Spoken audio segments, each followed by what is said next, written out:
first witness of the National Assembly, Honorable Mutuse.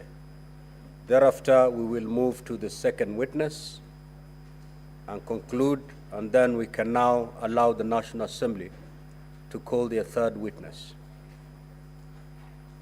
Is Honorable Mutuse present? Good. Present, Mr. Speaker. You'll be noting the questions and the clarifications sought from the Honorable Senators. The Honorable Senator for Nandi.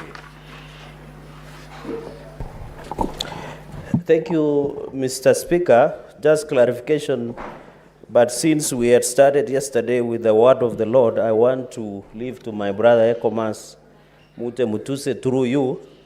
In Proverbs 12, verses 22, the Lord detests lying lips, but he delights in those who is telling the truth. So, Mheshimiwa Mutuse Ekomas, I leave you with that. My quick clarification, Chair, with your indulgence. One, by the time you are giving us that the wealth of the Deputy President was 5.2 billion Kenyan shillings that you allege has been acquired for the last 2 years, did you access the wealth declaration from EACC? Number one. Number two, under the NCIC Act and in Mudama's case that the court ruled, is shareholding part of the definition of the word incitement? Number three, in the matter of Kilifi Malindi Road, do you have any evidence to prove whether it is a private or a public road? And if it is either private or public, can you table the evidence or before the House? Number four, clarification on the issue of Justice Esther Maina.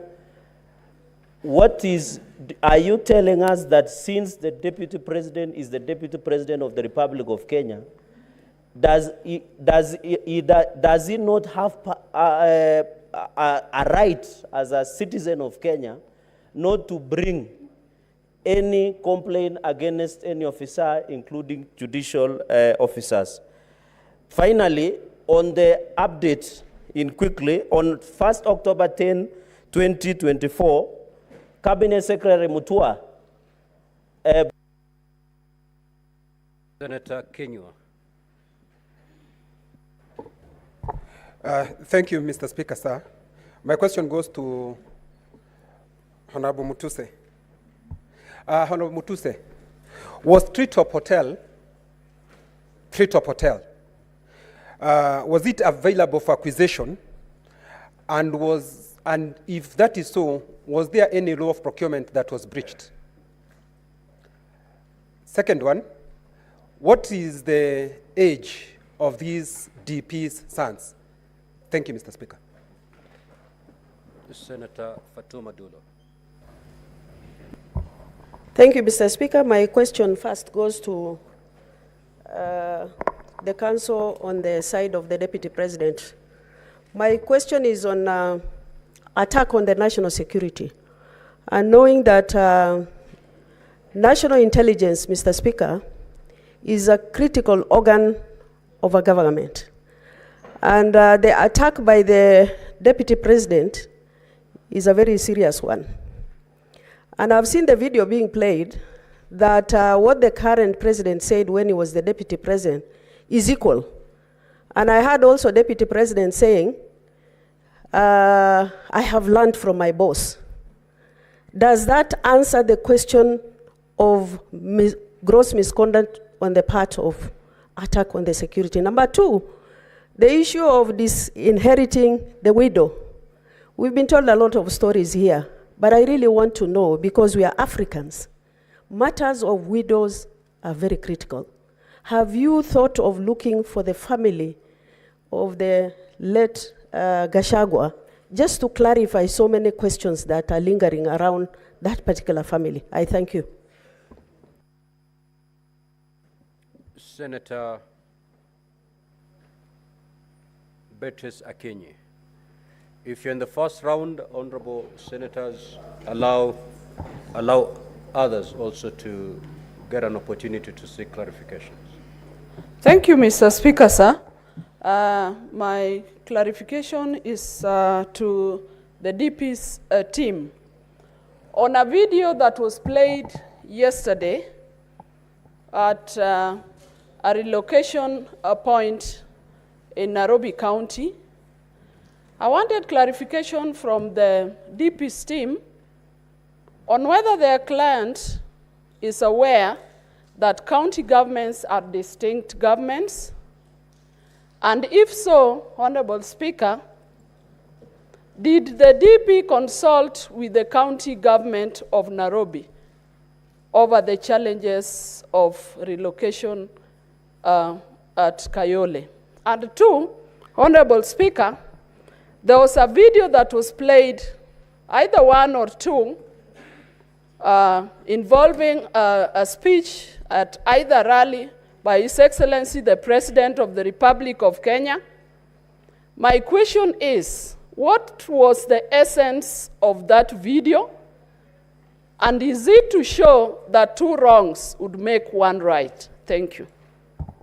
Senator Lelegwe. Thank you, Mr. Speaker. My clarification is to the witness of the National Assembly. Yesterday, during the cross-examination, the advocate of the Deputy President, you asserted that you have identified several companies which you have no issues and to which you do not attribute any misconduct in their dealings. Given this context, could you inform the necessity for including these companies in the present impeachment motion? Thank you. Senator Eddy.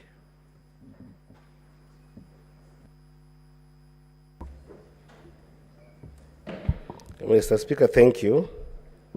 I have one question for the witness in chief and one clarity question from the counsel for the Deputy President, and particularly Counsel Tom Macharia. So I'll start with the Honorable Mutuse. Honorable Mutuse, may you help this House understand whether all the companies that you indicated are for the sons and the spouse of the Deputy President, and whether you established how old they are and estimated the net worth of those companies. Did you manage to estimate the net worth of those companies, and how did you do that? To the senior counsel, the counsel Tom Macharia, in the exploration of ground number 4, you led this house to look at the particulars of the coalition document, and the coalition agreement. May you help us understand how we should interpret Article 91 of the Constitution and Article 232 of the Constitution with regards to your response on government being a company equal to having shares and not the country? Thank you, Mr. Speaker. Senator Sek.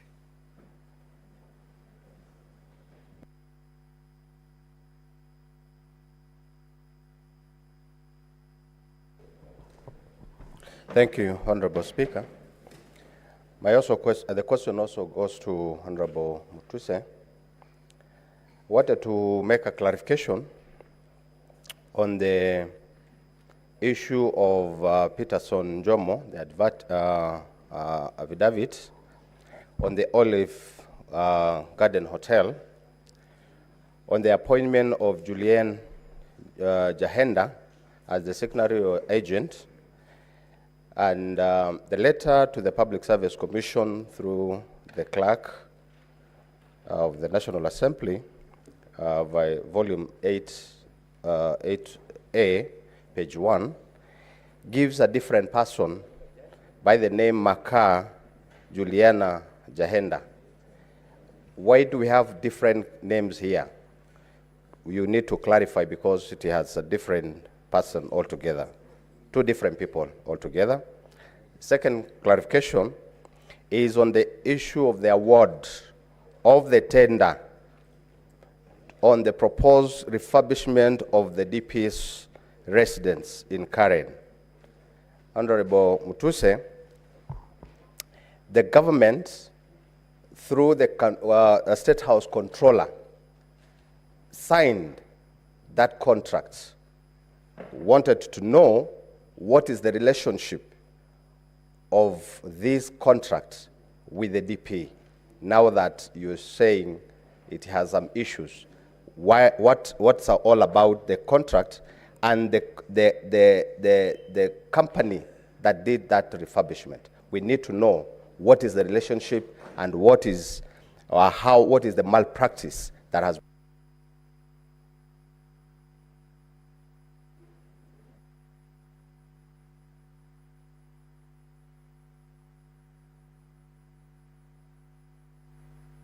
Senator Amida Kibwana. Mr. Speaker, sorry, my question was for Dr. Mulwa. Senator Wakili Sigei.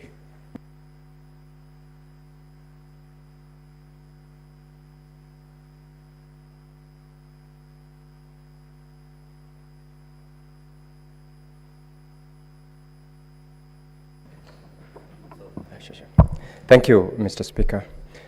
I've got two questions.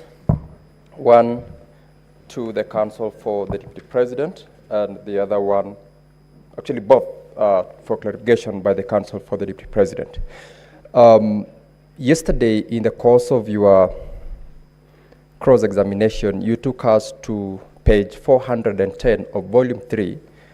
This is with regard to the accusation where His Excellency the Deputy President divulged or accused the national intelligence of what you said. Now, my clarification from you, which I desire, is at that page 410, the evidence which you sought to juxtapose what the President did and what the Deputy President was accused of having done is with regards to one being in office and another one alleging that he's not been able to attend sessions where that complaint came from. Give us the correlation of the two. And secondly, I share the sentiments by all the senators who've sought to get from you an understanding about the coalition agreements. You attempted to explain yesterday the relationship between company shares and coalition agreement shares. You were asked about the place of this in terms of the regimes of the two kinds of agreements. What do you say as regards shares in a company registered under the Companies Act vis-a-vis post-election coalition agreements registered under the Political Parties Act and the governance of? Senator Batuli Betty Montet. Thank you, Mr. Speaker, sir. Mr. Speaker, sir, I want to ask Honorable Mutuse, is there a minimum age of a client in a bank to get a loan of 700 million? Senator Essie Okenyuri. Sorry, Mr. Speaker, my question, I'm awaiting Dr. Andrew Mulwa. Senator Cheriot Aaron.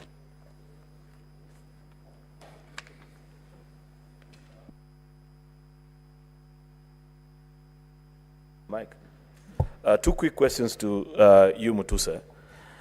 Is there any crime that a Kenyan will have committed if they have 20, 30, or even 40 companies?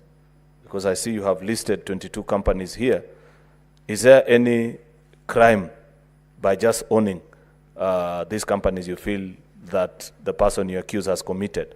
Second, on this issue of Vipingo Beach, surely, Honorable Mutuse, what is the crime of the sons of the deputy president being listed as directors, because I have tried combing through your motion to establish what you consider to be either an illegality or a crime on their part by simply being listed as directors. Lastly, Mr. Speaker, is to the counsel for the DP, Wakili Masharia.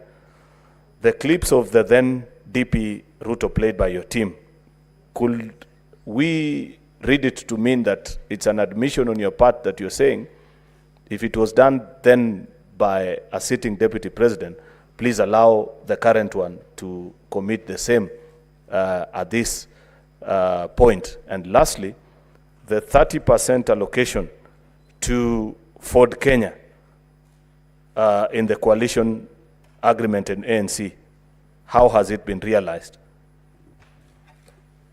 Senator Margaret Kamar. Thank you, Mr. Speaker, for giving me the opportunity. I have one small question for Honorable Mutuse, and that is on the witness, somebody who, by the name Peterson Jomo Muchira, who wrote an affidavit that touches on Olive Garden Hotel. He offered himself to appear and be cross-examined on the content of his affidavit. Was he invited? Senator Kathuri Murungi.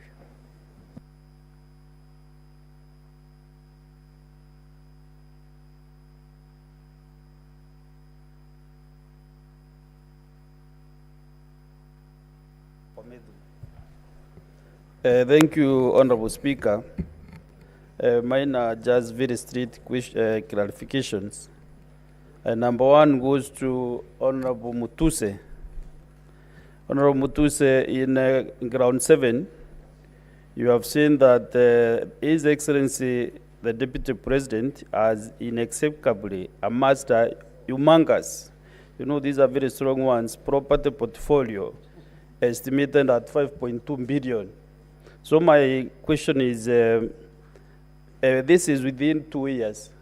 I know for a fact that before an election, any eligible candidate clears himself or herself with the IBC before contesting. Therefore, for comparative analysis, do you have His Excellency the Deputy President's property or worth during the 2022, before the 2022 elections, so that now we can be able, as a jury, can be able to compare and see whether for 2 years, for sure, he has been able to amass this wealth. Number two, there is this property in Meru. Many Meru guys have called me last night asking me whether there is evidence to show that this land is in Meru. The last one is to the councils of the Deputy President. There was a clip which was played here yesterday when the Deputy President made a press conference in Mombasa. Immediately after the President did this in Nairobi, 2 different cities. Therefore, I did not get clarity from the councils about this, the question or the clip. So I was really requesting either one of them could be able to expound on that controversy between the 2 pressers in 2 different cities by the principal and the deputy principal of the Republic of Kenya. Thank you. Senator Okoit Omtata.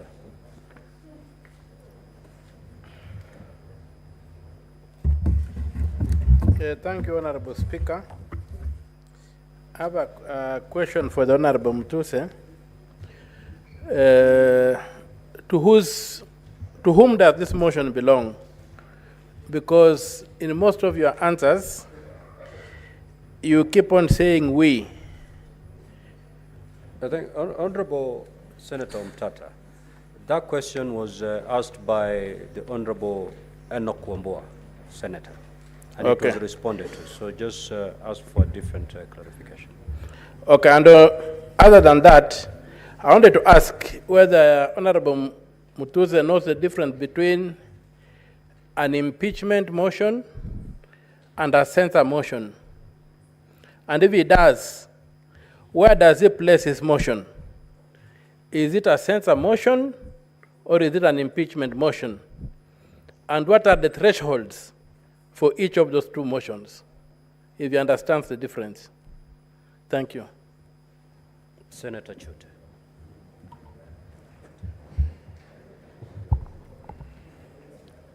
Asante sana Mheshimiwa Spika. Mheshimiwa Mutuse, ulileta ushahidi hapa mbele ya Senate ukidai ya kuwa Deputy President ako na 5.2 billion. Wewe ni wakili.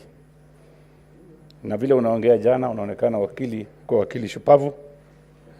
Ulileta ushahidi gani hapa ya kuonyesha valuation ya hii property ya hiyo katika documents yako kuonyesha imefika 5.2 billion.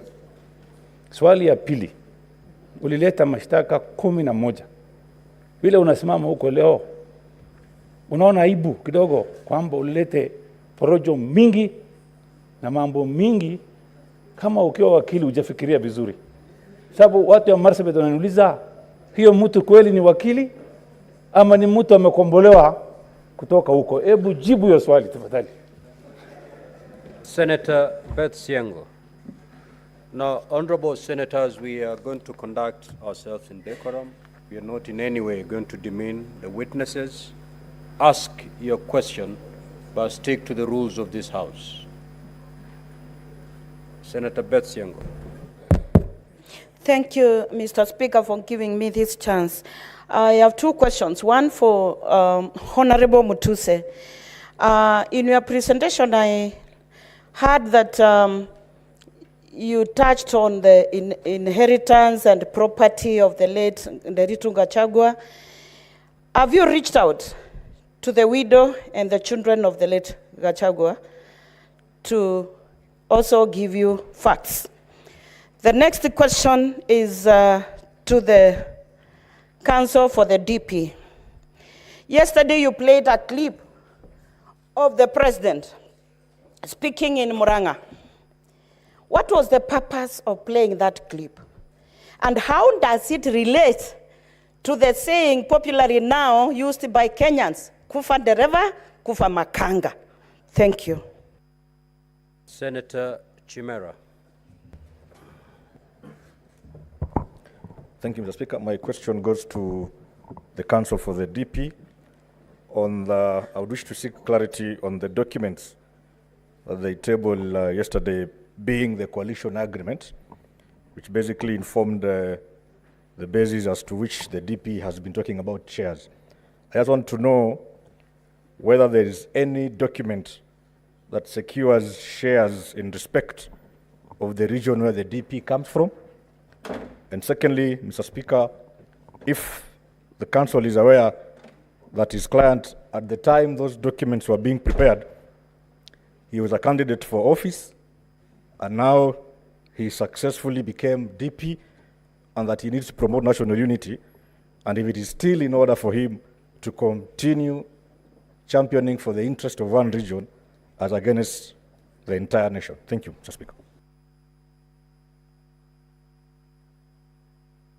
Senator Richard Onyonk.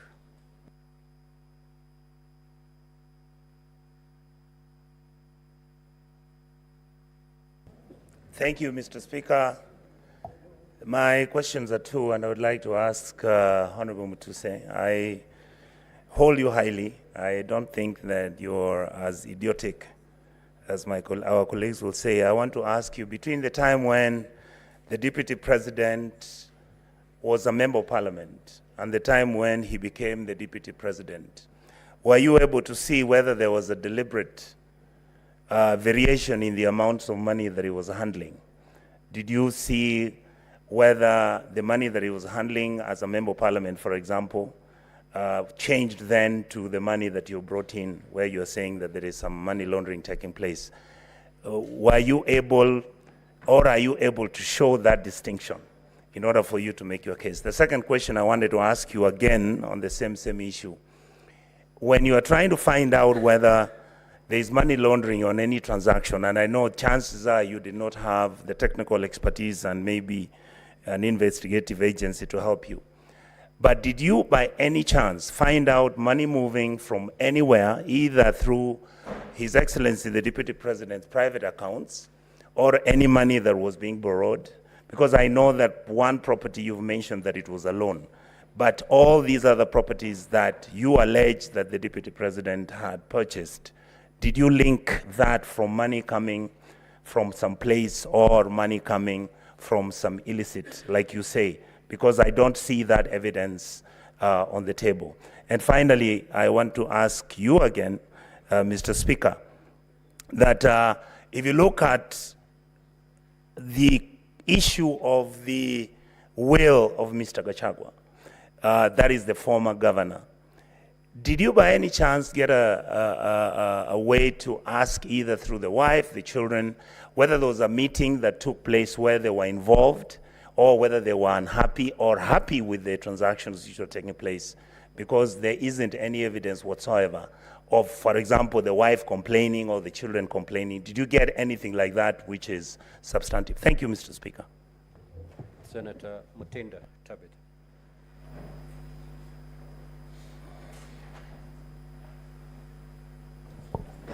Thank you, Mr. Speaker. My two questions goes to you, Honorable Mutuse. First, in regards to this company by the name Crystal Kenya Limited, Ground 7, date of incorporation is 2009. And the CR12 that you have submitted to this house is for this year. Would you tell this house who was the initial director of this company? If that was so, was there any change of directorship of this company? Secondly, the one on trial is the Deputy President of this country and not his two sons. You have linked Crystal to be a proxy for the Deputy President through his two sons. Would you tell this house from Crystal Limited to the account or to any company linked to the Deputy President? Senator Shakil Abdallah.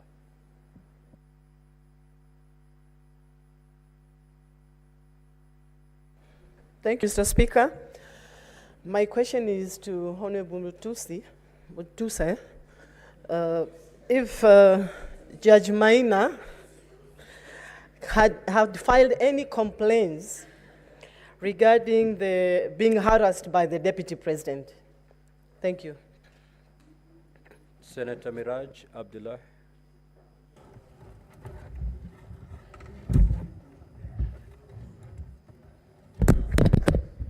Thank you, Mr. Speaker. My question goes to Mr.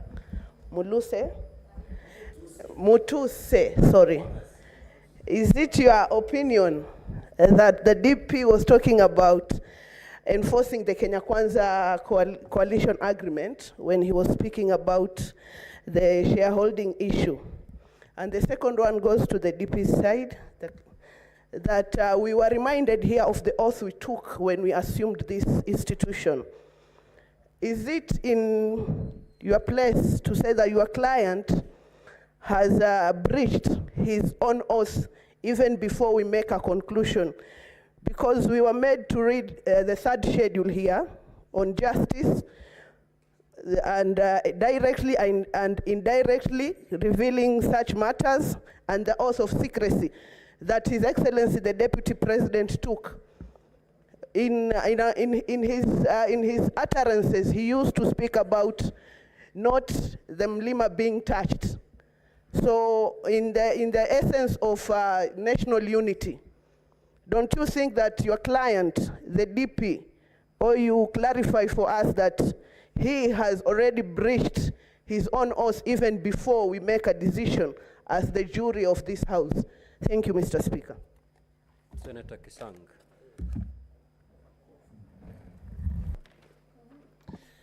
Thank you, Honorable Speaker.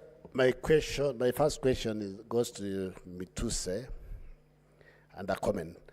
Honorable Speaker, I want to find out from Mheshimiwa, out of the 22 companies that you've alleged associated with the Deputy President, how many are really of interest to this particular impeachment? Yesterday you talked about the one in Baringo, and we saw that 10,000 of the shares, the total shares, are owned by the estate of the late Governor Gachagua. And then a comment, Honorable Speaker, is the clips that were played yesterday on shareholding. I think I want to ask the legal counsel for the Deputy President. It looks like we didn't stop campaigns after election. It looked like we continued to propagate campaigns because we expected the Deputy President, immediately after campaigns, we stop about this thing of shareholding because Senator Maanzo.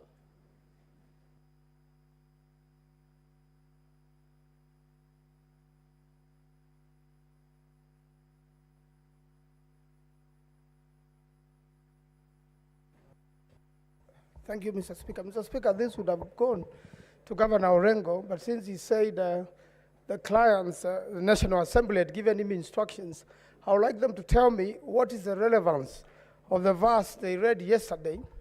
And also, on the floor of the National Assembly, they read a verse that when bad leaders rule, badness increases in a country.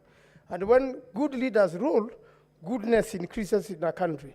Finally, what is the maximum number of companies can an individual participate in under the law? I thank you, Mr. Speaker. Honorable Mutuse, you may now proceed to respond. You have exactly 10 minutes to do that. Thank you, Mr. Speaker and honorable senators, for this opportunity. I have, from the questions that have come across, there are many that relate to the companies, and with your indulgence, allow me to start from there. Senator Cheriot, Senator from Marakwet, and several senators have asked why I listed 21 companies and why I said I did not have an interest in some of them. Number one, I think it is important for us to understand the context within which we are operating. I am not an investigator. And the law under Article 94, Article 95, does not make a member of Parliament, the National Assembly or Senate, an investigator. What I'm required to do is to establish a prima facie case, to establish that what is happening is outside the requirements of the law. And having been in this country and with a lot of enthusiasm in matters governance, I also know that this Senate has had opportunity to consider the impeachment of the late Rigathi Gachagua. And in that impeachment, because this is a house of record, you will realize that most of the companies that I've listed were also complained about by the County Assembly of Nyeri during the impeachment of Governor Rigathi Gachagua.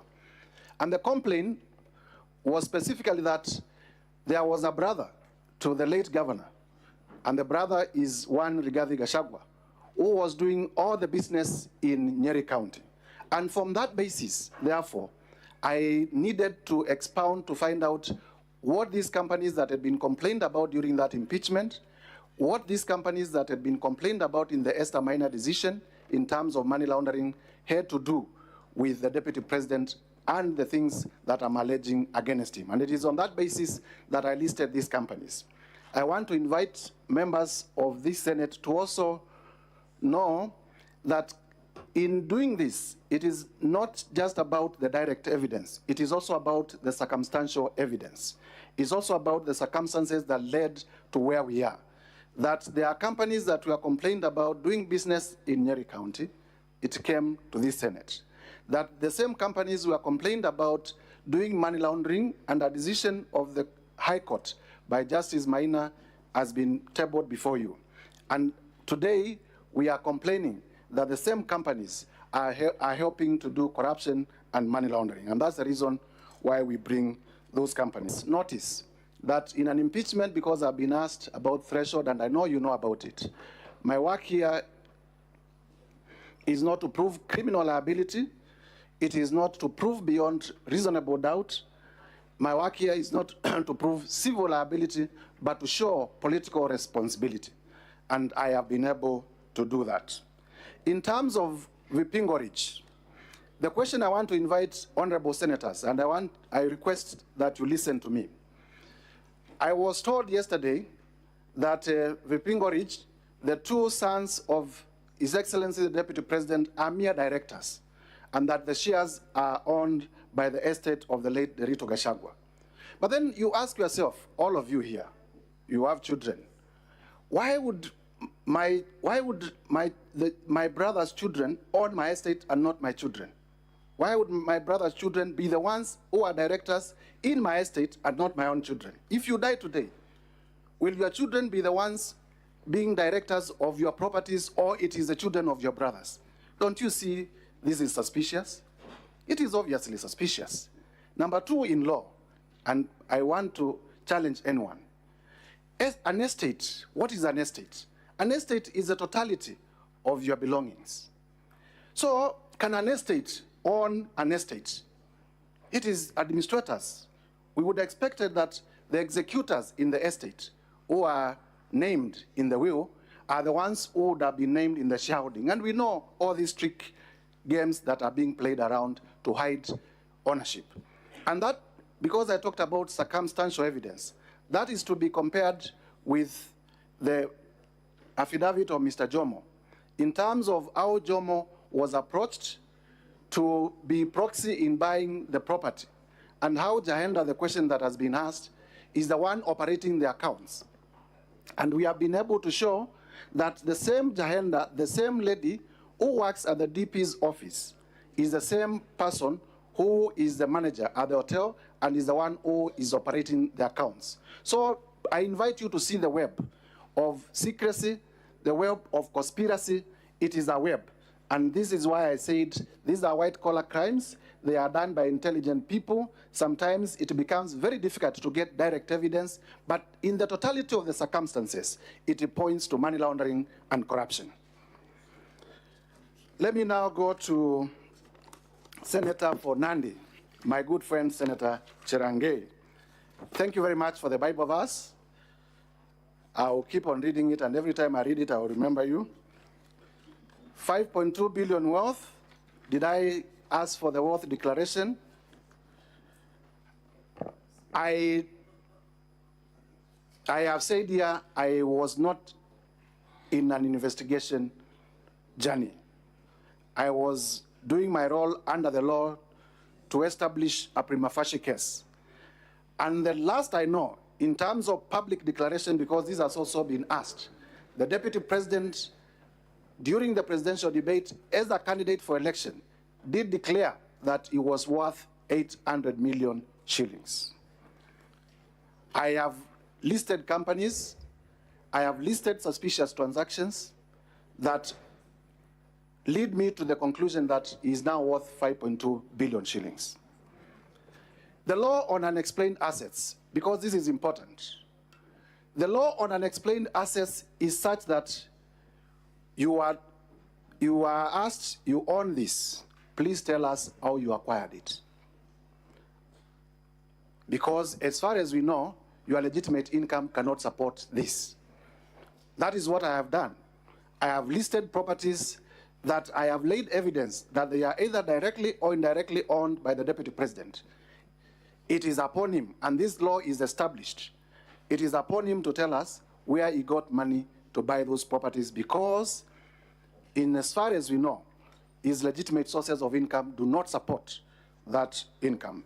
Senator Kinyua, thank you for the question. Treetop Hotel is owned by KWS and therefore is a public institution. The expectation at law is that it should be, if it was to be leased, that needed to follow the Public Procurement and Disposal Act, and therefore would have expected an advertisement, a competitive process, to leading to its acquisition and leasing to a private person. There is no evidence that that was done, and that's why I allege and I approved that the Deputy President used his office to influence the acquiring of Treetops Hotel, abuse of office. Whether we have had the opportunity to discuss with the children and the widows of the late Rigathi Gachagua, please allow me not to comment on that, because there are requests also, as I said yesterday, that we keep certain matters that come to our knowledge during this process in secrecy.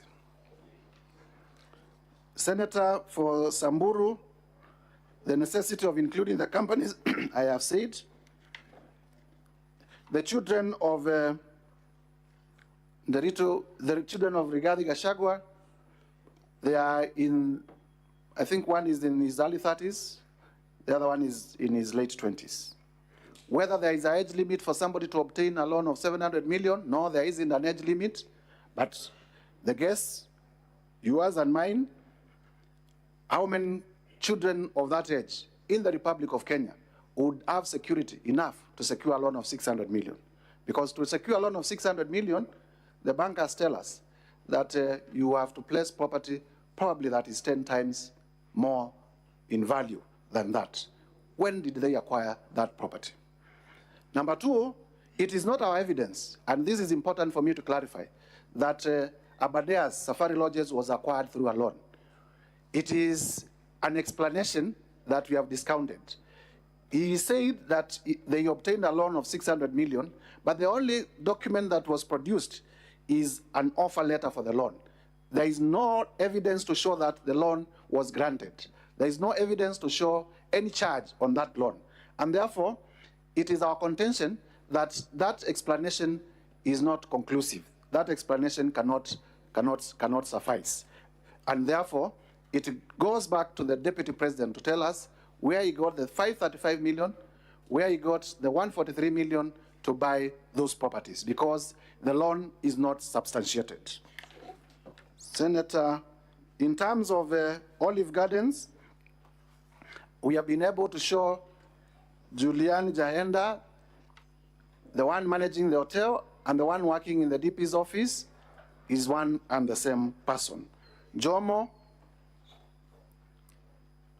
we bought the hotel on a promise that the Deputy President, the truth of the matter is that Conclude, Honorable Mutuse. Jomo bought the hotel 2 minutes to as a proxy for the Deputy President. What problem do we have with refurbishment at the office of the Deputy President? We do not have a problem with the tender, we have a problem with the priorities. Kenyans today, and the Deputy President is talking about it, are crying about services. Is it a priority to renovate the office, or is it a priority to give water to the people of Kibwezi?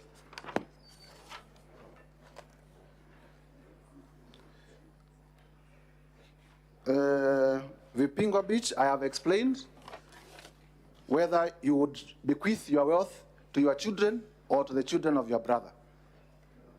Senator of Meru, the property, there is an admission from the response by the DP that he actually owns a property in Meru, so I do not need to belabor that point.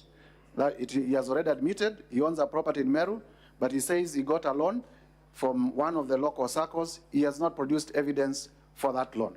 And therefore, to my contention, that issue is already proved. In terms of the NIS address in Mombasa and why we complain about it, imagine, and I do not want to imagine that, somebody was a member of Al-Shabaab, and the Deputy President, none other than the Deputy President, stood up and said our intelligence system has collapsed. Wouldn't that be the right time to strike? That is the risk that the country faced by that particular announcement. I thank you, Mr. Speaker. Thank you. Let us have the second witness.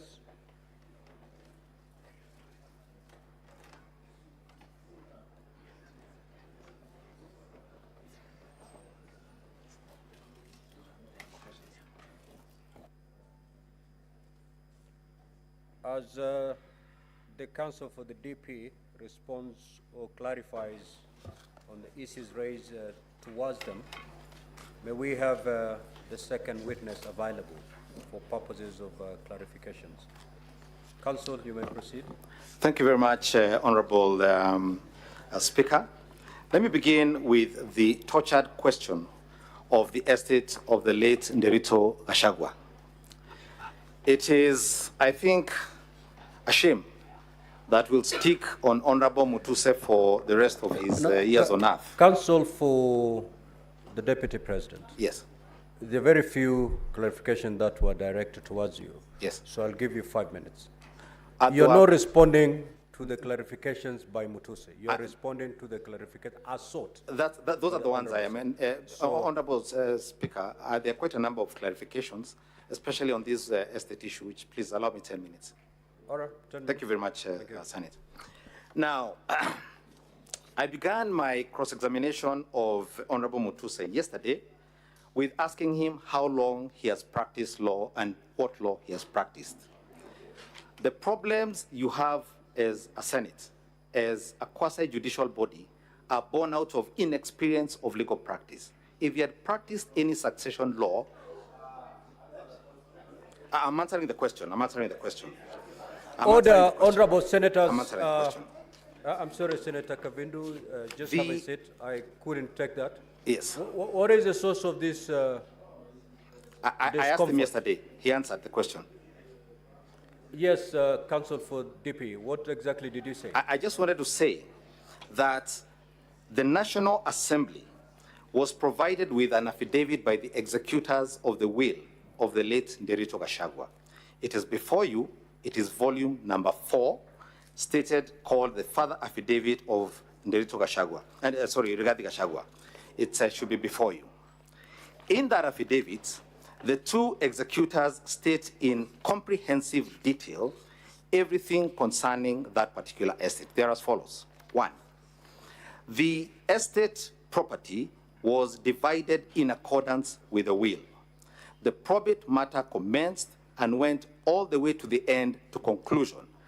All issues were resolved within the court case and in a sense are now res judicata. That is issue number 1.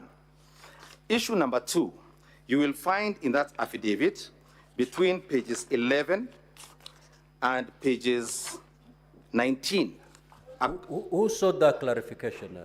I was asked, the question was asked here, I think, by Senator Dulo asked. For DP, do not respond to what Honorable Mutuse said. Senator Pick Dulo. a senator's issue and respond to it. That's what I'm responding to. Exactly. So whose clarification are you? Senator Dulo asked, can you please address the question of disinheriting the widows, if Hunter could confirm that?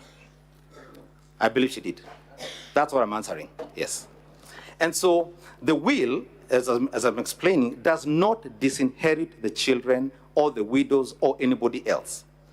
It is merely because in the motion brought before you, there were properties listed in the motion that were part of the estate. That is the only reason this estate has become the subject of proceedings before the Senate and the National Assembly. So when you look at the will, as I've said, between pages 11 and 12, at page 13, if you have the document before you, this is volume number 4, there is a long list of how this estate was divided. And I won't go through it, you'll be able to read it yourself. That's number 1. Number 2, you will see an affidavit by the executors, except the Deputy President who did not sign this affidavit. These are the 2 remaining executors who have signed it, explaining between pages 4 and page 9 everything that was done in accordance with the law and in accordance with the law of succession, and that no one's property was taken away. Senator Dulo, you know our rules. Proceed, Counsel. Proceed. Yes. Now, I've been asked some questions about the issue of the Moranga video and about the shareholder agreements and whether 2 wrongs make a right. Our position is the opposite. Our position was that the address by the President in Moranga was in fact in confirmation of the agreements. The President was merely saying that they are implementing the agreements they agreed upon, and it was incumbent upon his deputy to assist his president in confirming that they were implementing the agreements. That is the purpose of the video. That is the purpose of those agreements. It is not to say kufa makanga, kufa dereva. I think Senator Beth asked that question. It is to say okoeni makanga na muokoe dereva. That is what we're asking you to do this morning. Senator, I believe, Eddie, Senator Eddie Owiti, my good friend, has asked about the interrelation between Articles 91 and Article 232 and how those interact with the agreements. If I would call your attention, honorable senators, to the contracts themselves again, I don't know whether you have them. The contracts are in volume 3, and I'm referring you to page 429. At page 429, this is what the agreement said, and I'm reading, this is the primary agreement that was signed between UDA and between Ford Kenya and ANC. This is what it said. Further terms, parameters, and details of the sharing of positions of responsibility in the national government pursuant to this article shall be contained in a separate schedule to this agreement, which schedule shall be negotiated and executed before the date of the general elections scheduled on 9th August. So there were subsequent agreements executed on how these shares were to be divided and to be implemented. That is issue number 1. But issue number 2, the parties gave themselves some room, and you'll see this at page 430. This is Article 22, Subarticle G. Notwithstanding the content of this article, the founding member parties hereby commit to make any adjustments that may be necessary to accommodate the development priorities of other parts of the country to ensure equitable distribution of Kenya's national resources and wealth for the benefit of every citizen and every part of Kenya. When the Deputy President takes a stand, we will be demonstrating to you with videos where both he and his boss, the President, went out of their way to say that the voting did not matter to how they were going to implement the development agenda. I think I was asked whether there are any contracts or agreements that were signed on behalf of Mount Kenya. I did not see any. We don't have any thus far. There were several parties from Mount Kenya, but they did not negotiate anything. Then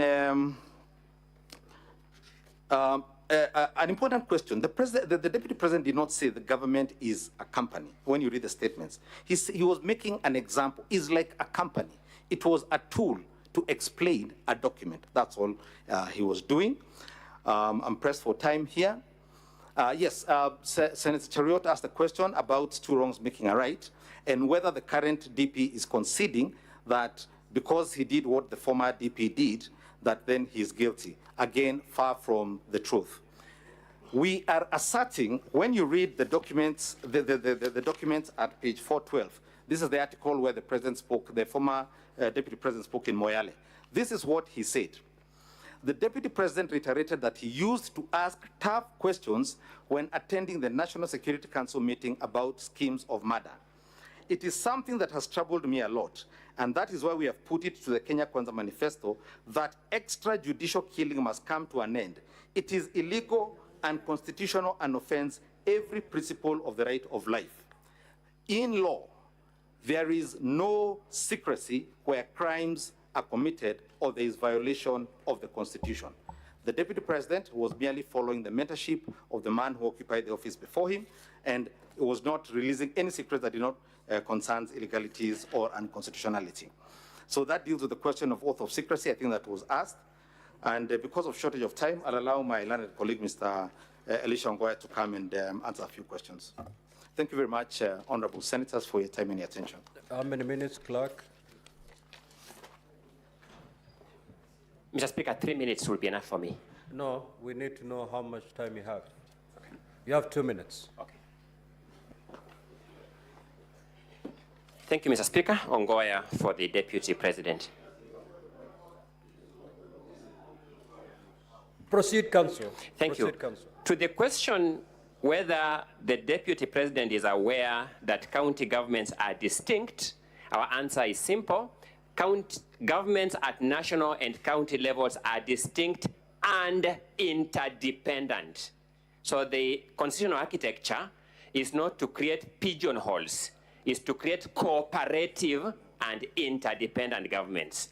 And just to bolster that argument, you will notice that the allegation against the Deputy President on Nairobi River relocation is not that he destabilized Nairobi County government, is that he refused to support implementation of a resolution of cabinet a national government institution. Meaning even at that level, that was the understanding that this was an intergovernmental approach to clean up Nairobi River.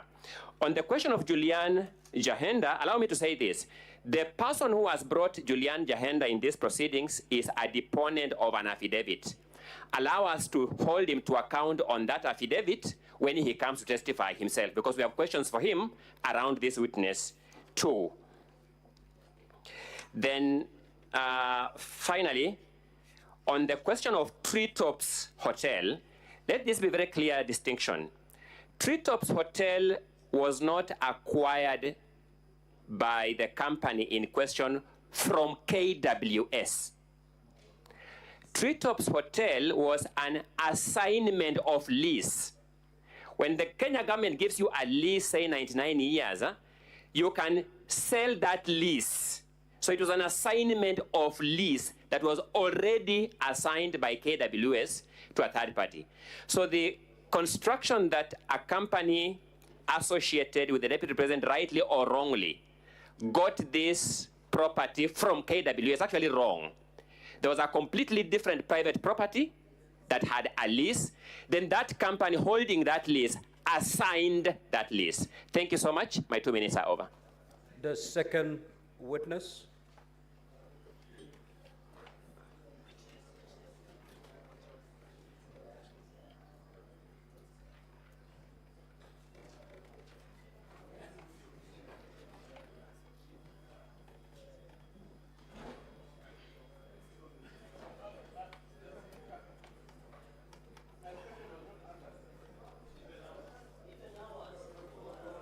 Order, honorable senators. Senator Olekina, proceed.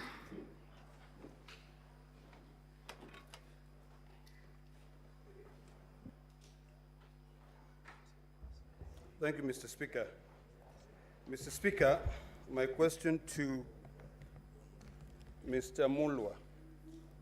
Mr. Mulwa, if you look at the response in volume 6 by the Deputy President, the Deputy President says as follows, 4.2, volume 6, which is in page 11, in response to the allegations that you called him, or he called you, to be able to push for the bid board.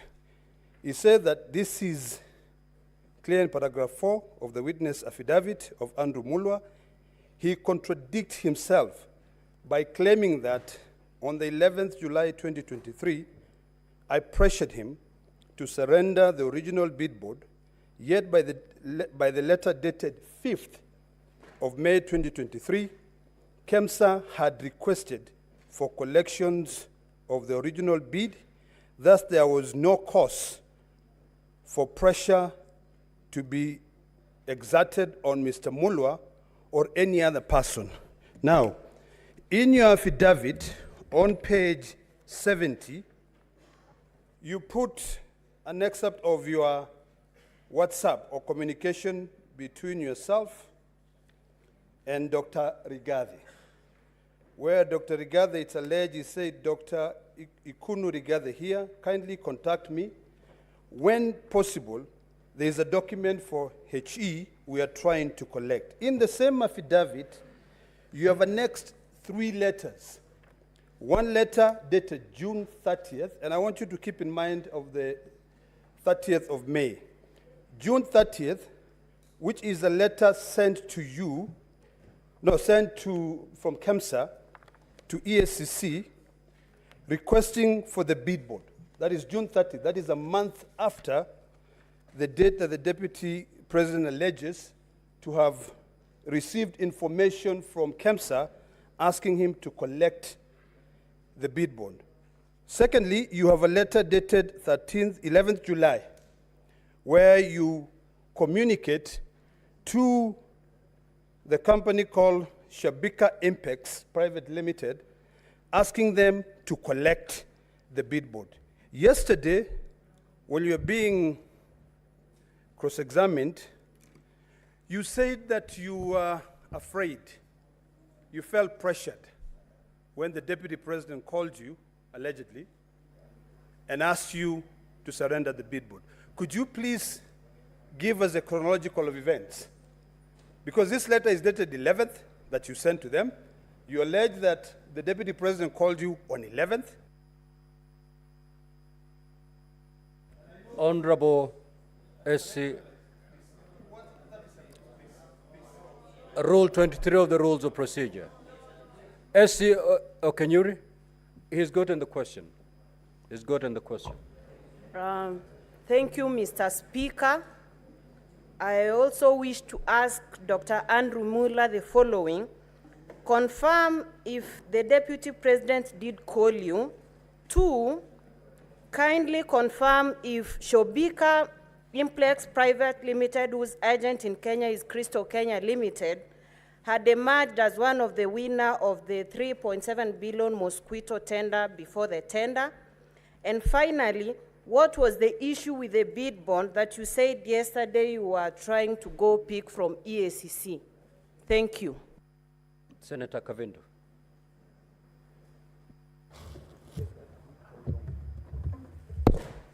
Thank you, Chair. Mr. Speaker, my question is directed to to Mutuse and maybe his lawyers. Yes, I'm directing it to his lawyers. Please, kindly give me my time. I didn't talk, Olekina, when you were talking. Senator Kavindu. Thank you, Mr. Speaker. Let me go ahead. Address yourself to the chair. Thank Thank you. Proceed.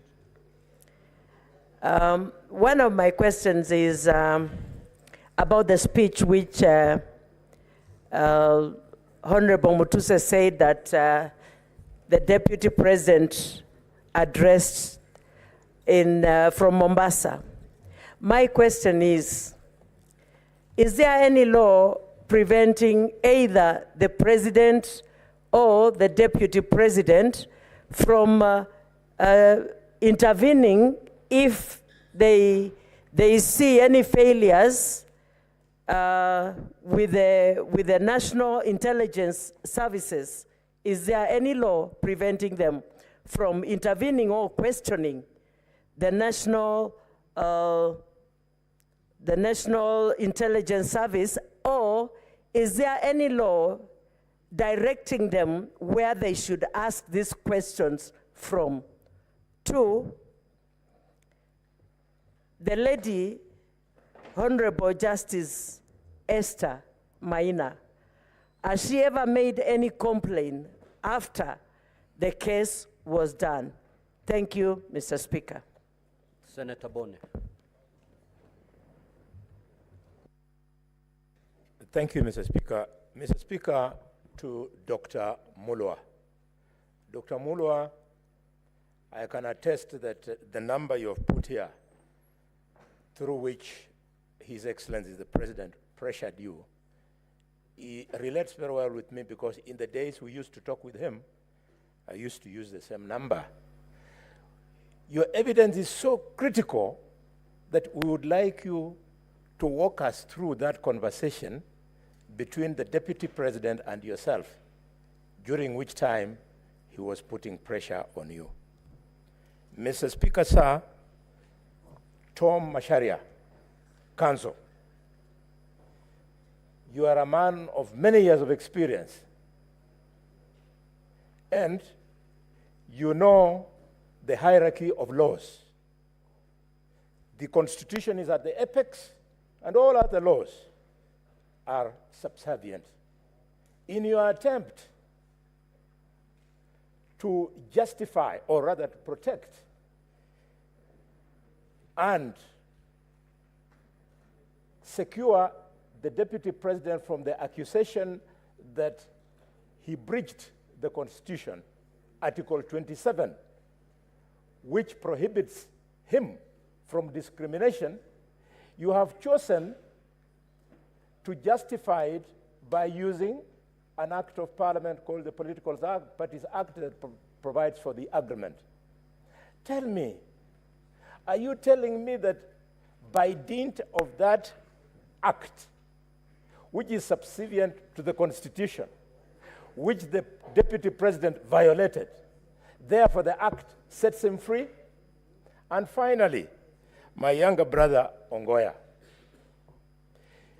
You have told us that for Mutuse to be able to prove that there was insubordination, he needed to bring something from the supervisor. Senator Hamida.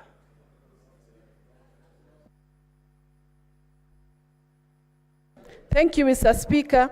I remember I am the one who raised this motion, this statement on the mosquito net for investigation. So I am so much aware of this investigation that went on. But Daktari Mulwa, apart from the financial loss that KEMSA incurred, did the alleged interference of the relationship, the alleged interference affect the relationship between the Global Fund and KEMSA? Because I remember, of course, the tender was terminated, which was about 3.7 billion. Global Fund terminated the tender. So was there any a relationship lost between the two?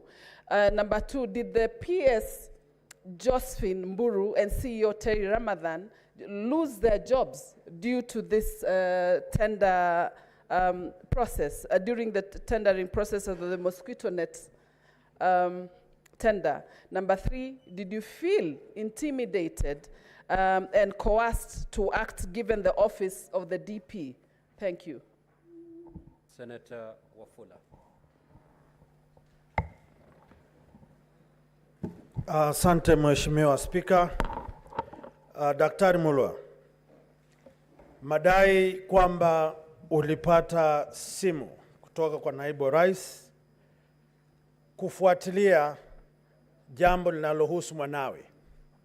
Wewe kama mtumishi wa umma, unapopata simu kutoka kwa kiongozi wako wa kitaifa akifuata yale yanayohusu mwanawe, unaona ni vema kutekeleza jinsi anavyotaka ama kufuata katiba ili kutetea yeyote aliyeomba nafasi ya kufanya kazi? Asante sana Mheshimiwa Spika. Senator Munyihaji.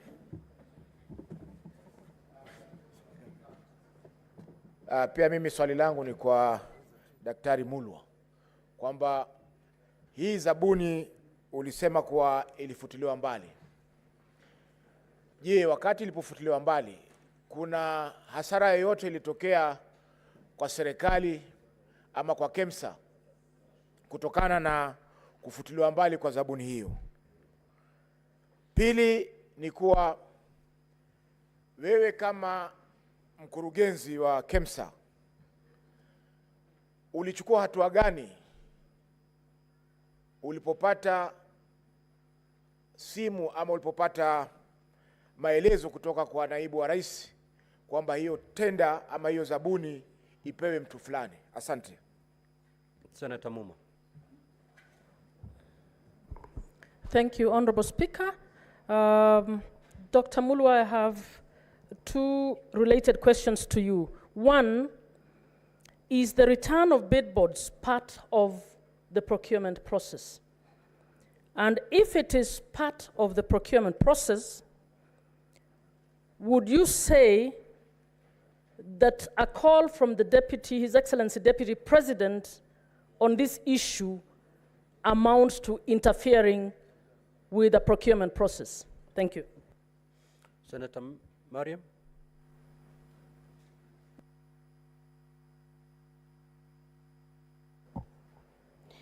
Thank you, Mr. Speaker, for giving me this opportunity. My question is to Dr. Mulwa, that you said DP calls you.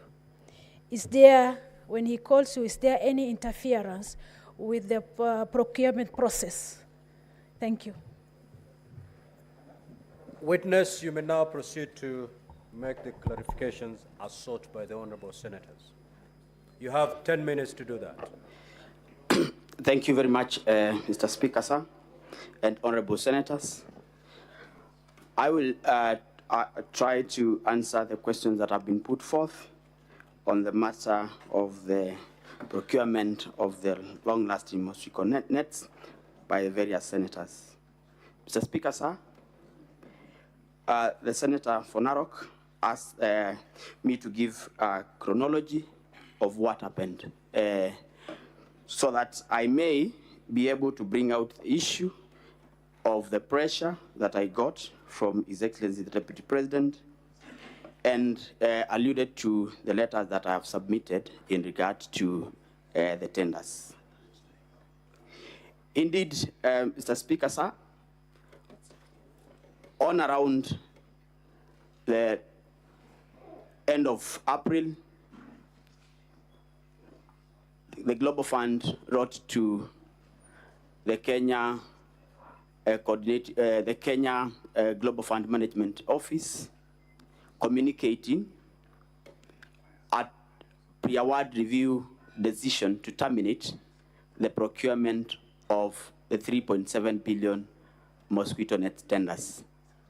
Mr. Speaker, sir, this was after the procurement had been done earlier on in February by KEMSA, and it's a usual procedure during the procurement under the Global Fund,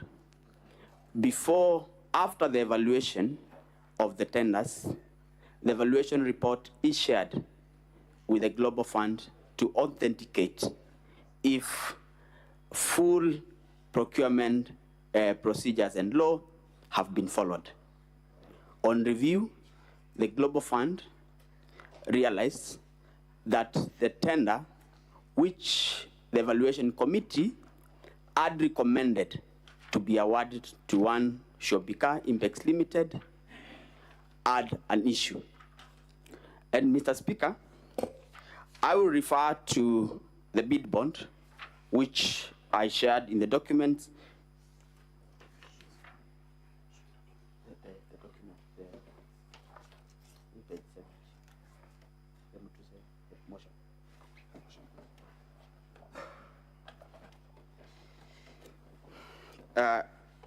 In the motion, I think it's page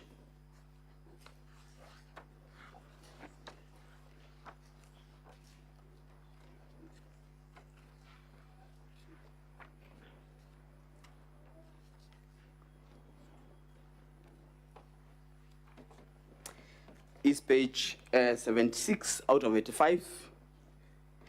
Mr. Speaker and honorable senators, if you look at the bid bond that I'm referring to, the bid bond down there has a stamp of the 21st of February 2023, having been received by one Monica at 9:37 a.m.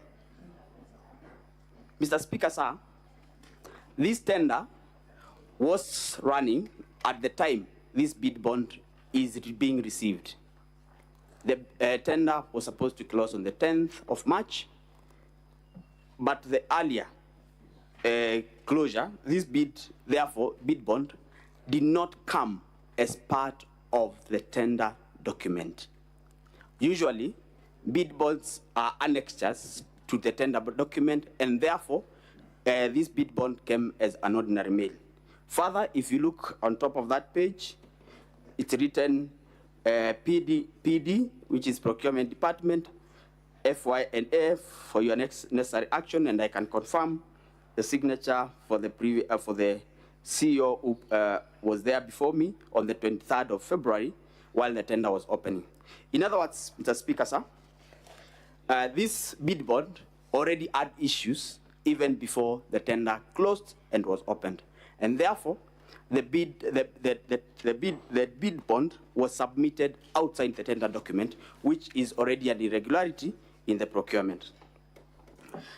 Mr. Speaker, after the cancellation of these tenders, the Global Fund, this issue brought an outcry, and as a result, a principal secretary, the CEO, and officials from the Ministry of Health and KEMSA were suspended as a result. The PS was actually dismissed. Mr. Speaker, sir, an investigation was instituted by the Public Procurement Regulatory Authority the EACC, both houses of Parliament, both the National Assembly and the Senate, investigation onto the procurement anomalies. Mr. Speaker, one company wrote to us on around June 12th or thereabout, asking for return of the bid bond. This company was Shobika, and we were able to, we did not have the document because EACC and other investigating agencies had taken the original documents. And therefore, we wrote back and informed them of the state. And when July came, I think the investigations were happening, officers were recording statements, and that is when I got a call from the Deputy President asking me to surrender the bid bond to Dr. Rigathi Gachagua. On the same day, because I called EACC, I informed them that, and for the record, Honorable Speaker, I had never received a call from anyone above my cabinet secretary. This was the first time I received a call from a sitting deputy president and requesting for documents that were under investigations. Mr. Speaker, in my 15 years of public service, I had never been asked to do that. And therefore, I felt coerced, and I had to leave the business that I had for the day, go to EACC, follow up the bid bond so that I am able to retrieve it. I was actually able to write a letter to them and follow it up because I had written a letter earlier, and I followed up and sat there for 5 hours for them to discharge the bid bond. And on the same date, I wrote a letter and called for them to collect the bid bond. I think, Mr. Speaker, that explains the conversation and the pressure that I felt as an officer serving in public service. I have explained that the company that had been awarded this tender through the technical evaluation was Shobika Impex, whose local agent, sole agent, is Crystal Limited. Mr. Speaker, sir,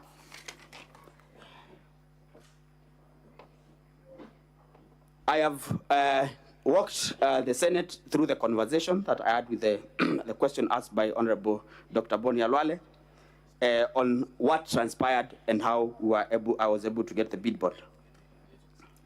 Yes, beyond the financial loss, Mr. Speaker, the nets that we were supposed to buy 14 million nets under KEMSA procurement.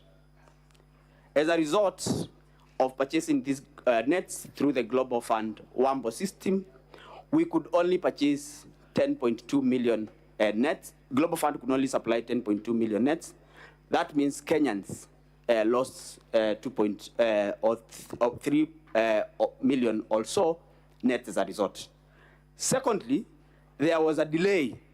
We were supposed to implement the distribution of nets to the public from September 2023.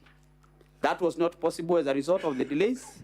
We were only able to start distribution of the nets from January this year.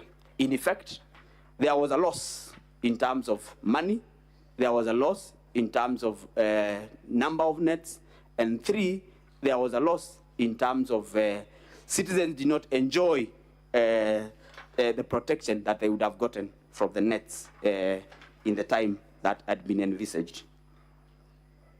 Indeed, I can confirm, and I have already mentioned, that PS Josephine was dismissed, and acting CEO and other officers were also suspended.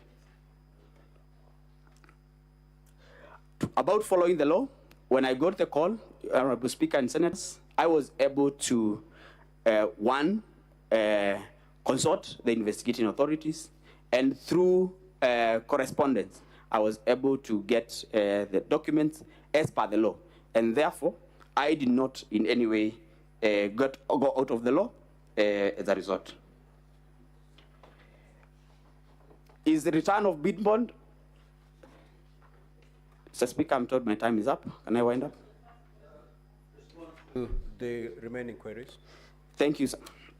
Mr. Speaker, whether return of bid bond is part of procurement, indeed return of bid bond is not part of the procurement process per se, but after the procurement process, return of bid bond is a usual procedure because people had given commitments in banks, in insurances, and therefore returning bid bonds is a procedure.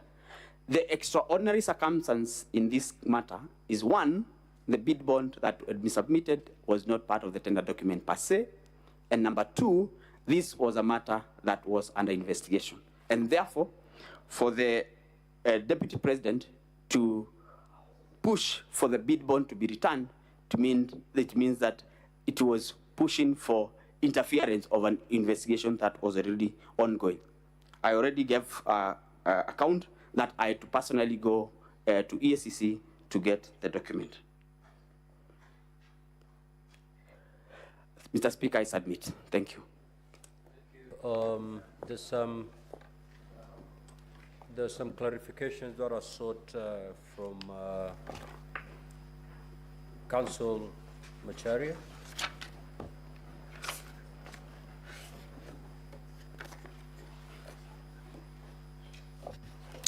Honorable Speaker and honorable members, Honorable Poni Khalwale asked a question from the law. Indeed, there's a hierarchy of laws. It's the Constitution, the laws, and subsidiary legislation.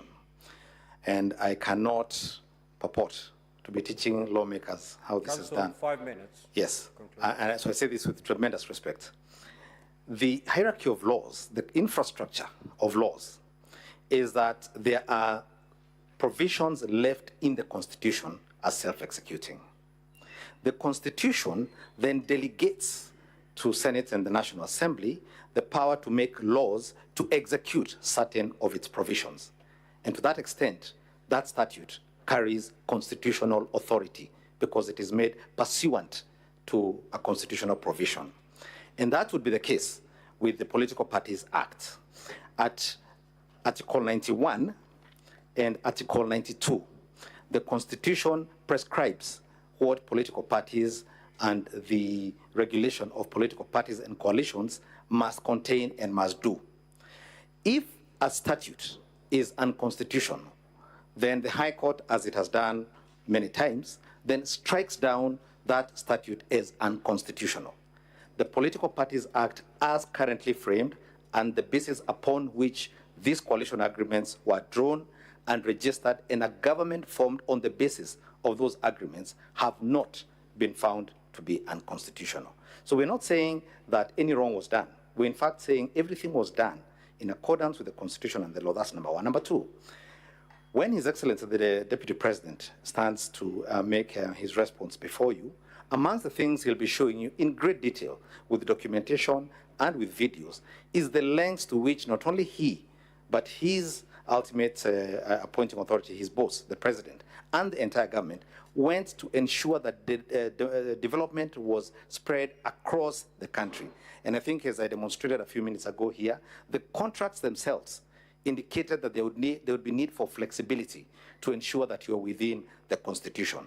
That did not derogate from the requirement by the parties to implement and to obey and to ensure the contracts were implemented. So they were done constitutionally. And then finally, again, I think I keep emphasizing, they talked about government, they didn't talk about tribes, they didn't talk about regions, and they ensured that the constitutional requirements, as I think Senator Ediwiti had asked me, at Article 91 and 232 were complied with. Thank you very much. Counsel for the National Assembly. There is a clarification sought by Senator Kavindu. If you may proceed to clarify, then we close and move to the third witness. Thank you very much, Mr. Speaker. The first question was whether there is any law preventing the Deputy President from intervening when they see any failures in the National Intelligence Service. The answer is that the oath of due execution of the office of the Deputy President which is in the Constitution, it's part of our Constitution, prohibits the Deputy President from disclosing matters, especially those relating to national security, that are committed to a secrecy. And therefore, it was a violation of his oath of office. It was a violation of the Constitution to discuss matters of that nature at a time in the circumstances prevailing in a press conference broadcast to the whole world. There is a constitutional forum to raise those issues. And indeed, the Deputy President, I want to believe very many other officers, even ordinary citizens can write to that National Security Council if they have genuine grievances about its operations or its personnel or its capabilities and performance. Mr. Speaker, when that oath of office, which is part of our Constitution, says matters committed to the secrecy of the Deputy President are not to be divulged, it is an acknowledgement by our Constitution that there are certain matters which by their very nature, they are not to be broadcast. The Swahili say, usimwage mtama penye kuku wengi. Some things require discretion, they require you be tempered, and they require you know the forum and the occasion to do it. And therefore, it is no answer. Even if we were to accept, for argument's sake, that all the grievances the Deputy President had are factually correct, it will still be no answer to that charge. The second question was whether Justice Maina has made any complaint after the case was done. We are not aware of any complaint lodged by the Honorable Lady Justice Maina. But that question, Mr. Speaker, also tells you why this is an impeachable offense. Those who know our constitutional theory say judges hold neither sword nor the purse. The reason our Constitution protects judges and puts them in a special place is because, unlike politicians and the executive, they have no way and no forum of dealing with harassment from the political branches of government. But if we are wrong in that, Mr. Speaker, again, why I'm very happy with this question, you imagine, let's accept for argument's sake that indeed Justice Maina could have lodged a complaint, because it's possible she would have walked to a police station, met an OCS there, recorded a complaint and a statement. Dr. Mulo has just been here as a junior officer. The practicalities of an OCS, a police constable, summoning the Deputy President of the Republic to respond to a complaint, the whole specter of handcuffing, taking fingerprints, processing the Deputy President to take him to the magistrate's court to answer to a criminal offense, would subject that office to so much indignity. And because the design of our Constitution is that people holding certain offices, in fact, the constitutional text is that they should behave in a manner that brings honor and dignity to the office. It is to save the country the drama, the spectacle of a junior police officer, a junior prosecutor, harassing, arresting, prosecuting a deputy. And because we don't want to subject our democracy to this kind of showbiz, that is why this Senate is vested with the power of impeachment, and that is why our Supreme Court has said several times, as I pointed out yesterday, the test is not whether he is criminally liable or civilly liable, which is the business of the judiciary. I so submit, Mr. Speaker. Now, Counsel for the National Assembly, you may call your third witness.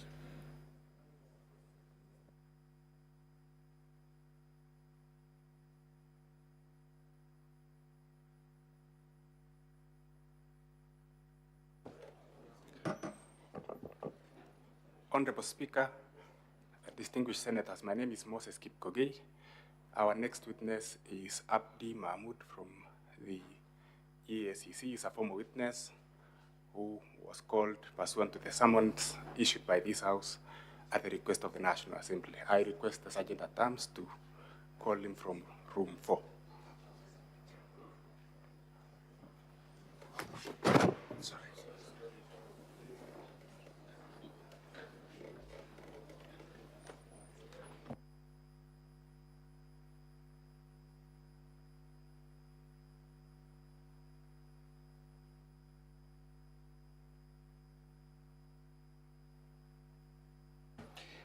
Mr. Speaker, may I just raise a concern?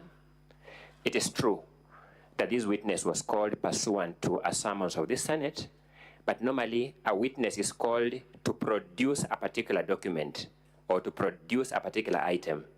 As we stand now, none of us knows what this witness is coming to produce, so we can't even pull it out from these massive documents. We want it to go on record that this is trial by ambush. We will know for the first time what this witness has come here to do when he begins speaking. I just want that to go on record, but before he starts, I want counsel to tell us what documents this witness wants to rely on, so that against all the unfairness we have witnessed, at least we can have some semblance of looking at it. Thank you, Mr. Speaker. Counsel for the National Assembly, what say you? Mr. Speaker, the documents to be identified by the witness are contained in Volume 8A of our bundle. Call in the witness, please.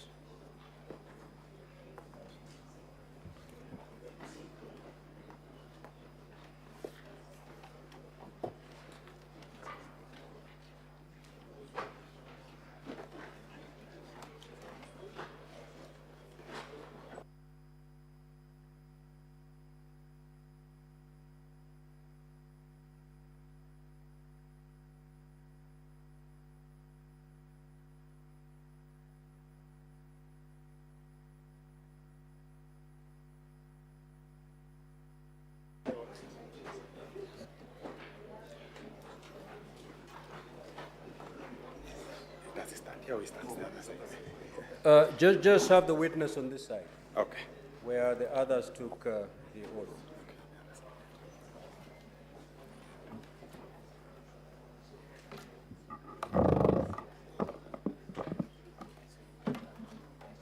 Now, just to remind Counsel for the National Assembly, you have 20 minutes to conclude on your case, and the Counsel for the Deputy President, you still have your 45 minutes intact for purposes of cross-examination. Let's proceed. Thank you, Mr. Speaker. I intend to use 15 minutes to take the witness in chief and reserve 5 minutes for any re-exam.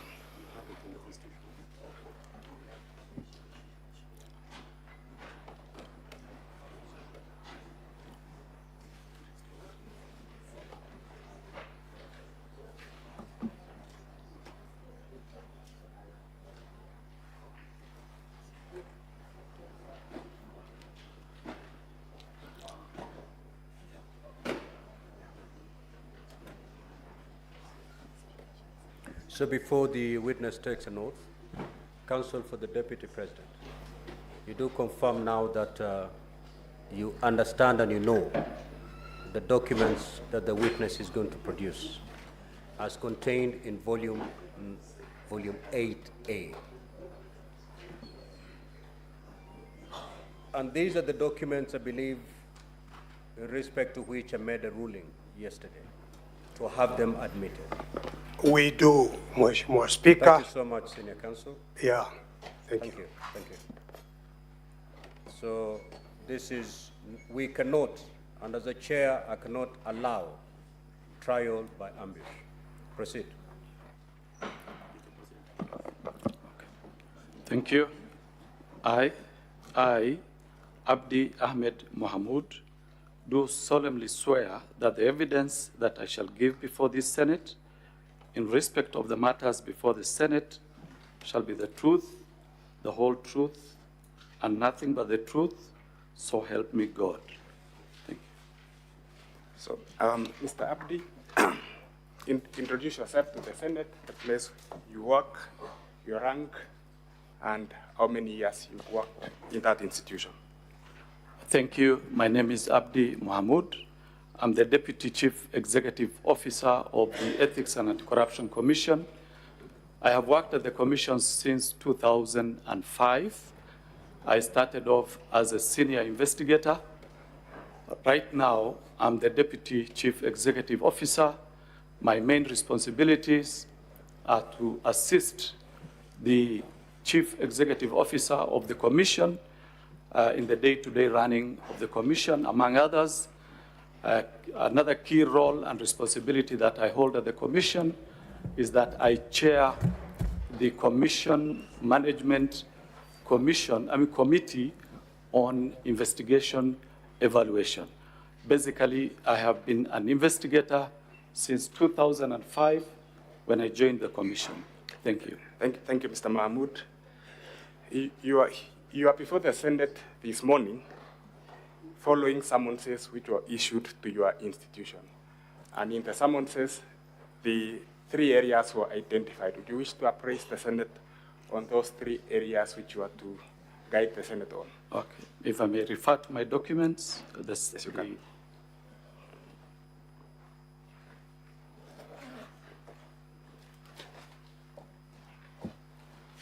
Thank you. So there are 3 areas that I was requested to comment on.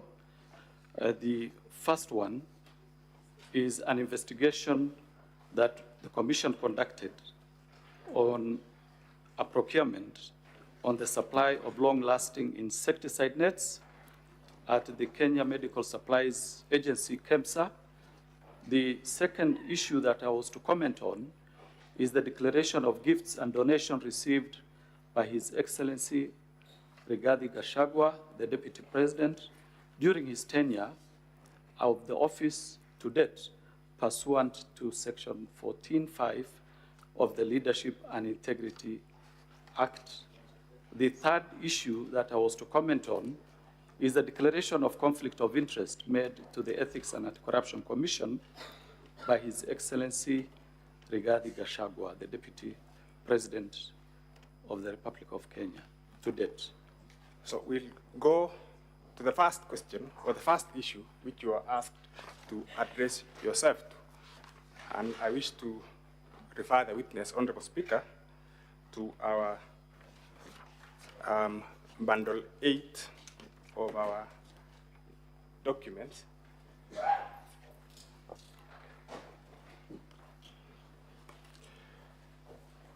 Can you identify the document at page 3 of that document?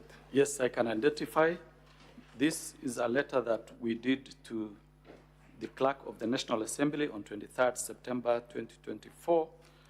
It was responding to a letter that we received from the National Assembly requesting us to furnish the National Assembly with information on the investigation that we conducted on the long-lasting insecticide nets, and to indicate in our responses any outcome or status of the investigation that we did conduct. So your letter in that volume relates to procurement of certain items at KEMSA, am I correct? You are correct. You've appraised the Senate, the National Assembly in that letter. Would you appraise the Senate on its contents? The content is the procurement of long-lasting insecticides by KEMSA. This was in the year 2023, and the Commission, in its functions, either it conducts investigation on its own motion or at the instigation of other parties. For this particular investigation, we did receive a letter from the CS, who was then in charge of the Ministry of Health, indicating that there were certain irregularities in a procurement of insecticide nets by the KEMSA, And the CS then wanted us to conduct investigation and find out whether certain procurement irregularities did take place. And from that, we actually did carry out investigation, and the outcome of the investigation so far is already reflected in the letter that we have provided. And what was the outcome of the investigations, Mr. Mahmoud? There were serious procurement challenges that affected that particular tender. The major one was change of specifications to suit a company called Shobika Impex Limited, which was having which had a local agent by the name Crystal Kenya Limited that had the sole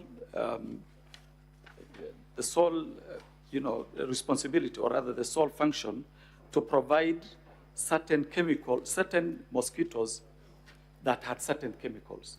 So basically what the investigation concluded is that there are two types of chemicals that were used on these particular nets.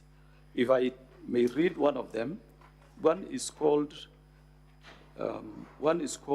Synergist Piperolene Protoxide, PBO, long-lasting insecticides nets, while the other one is pyrethroid, long-lasting insecticide nets.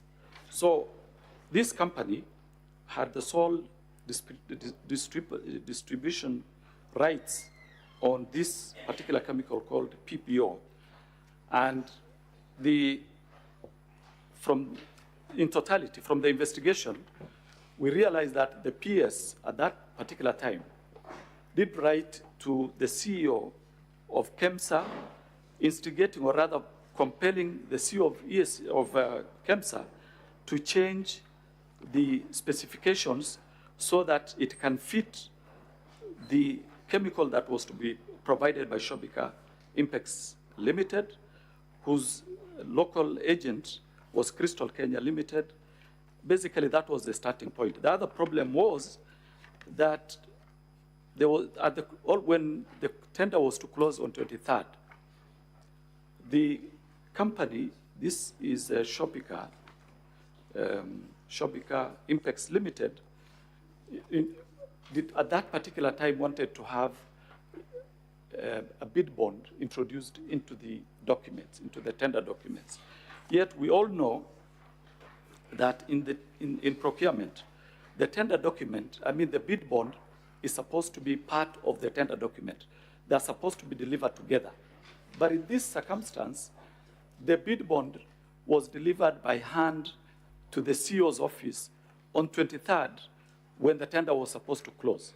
So they had to find a way of extending the period of closure up to 10th of the next month of March, so that that particular bid bond, which had issues, can now be factored in, or rather regularized, and so that this company called Shobika could benefit out of that particular extension. Of course, there are many other issues. Like, we also realized that at the end of the, when the tender was discontinued, for example, there is a company called Tianjin Yorkol International Trading Company that was among the bidders that initially bidded for this particular tender. They were disqualified on a fact that they were not authorized by a manufacturer. This company had provided sufficient evidence and proof that they're actually manufacturers. So a company that is a manufacturer was disqualified on the ground that they did not provide authorization from a manufacturer, yet they are actually manufacturers. So those are some of the challenges that the tender had. And at the end of it all, what became of this tender?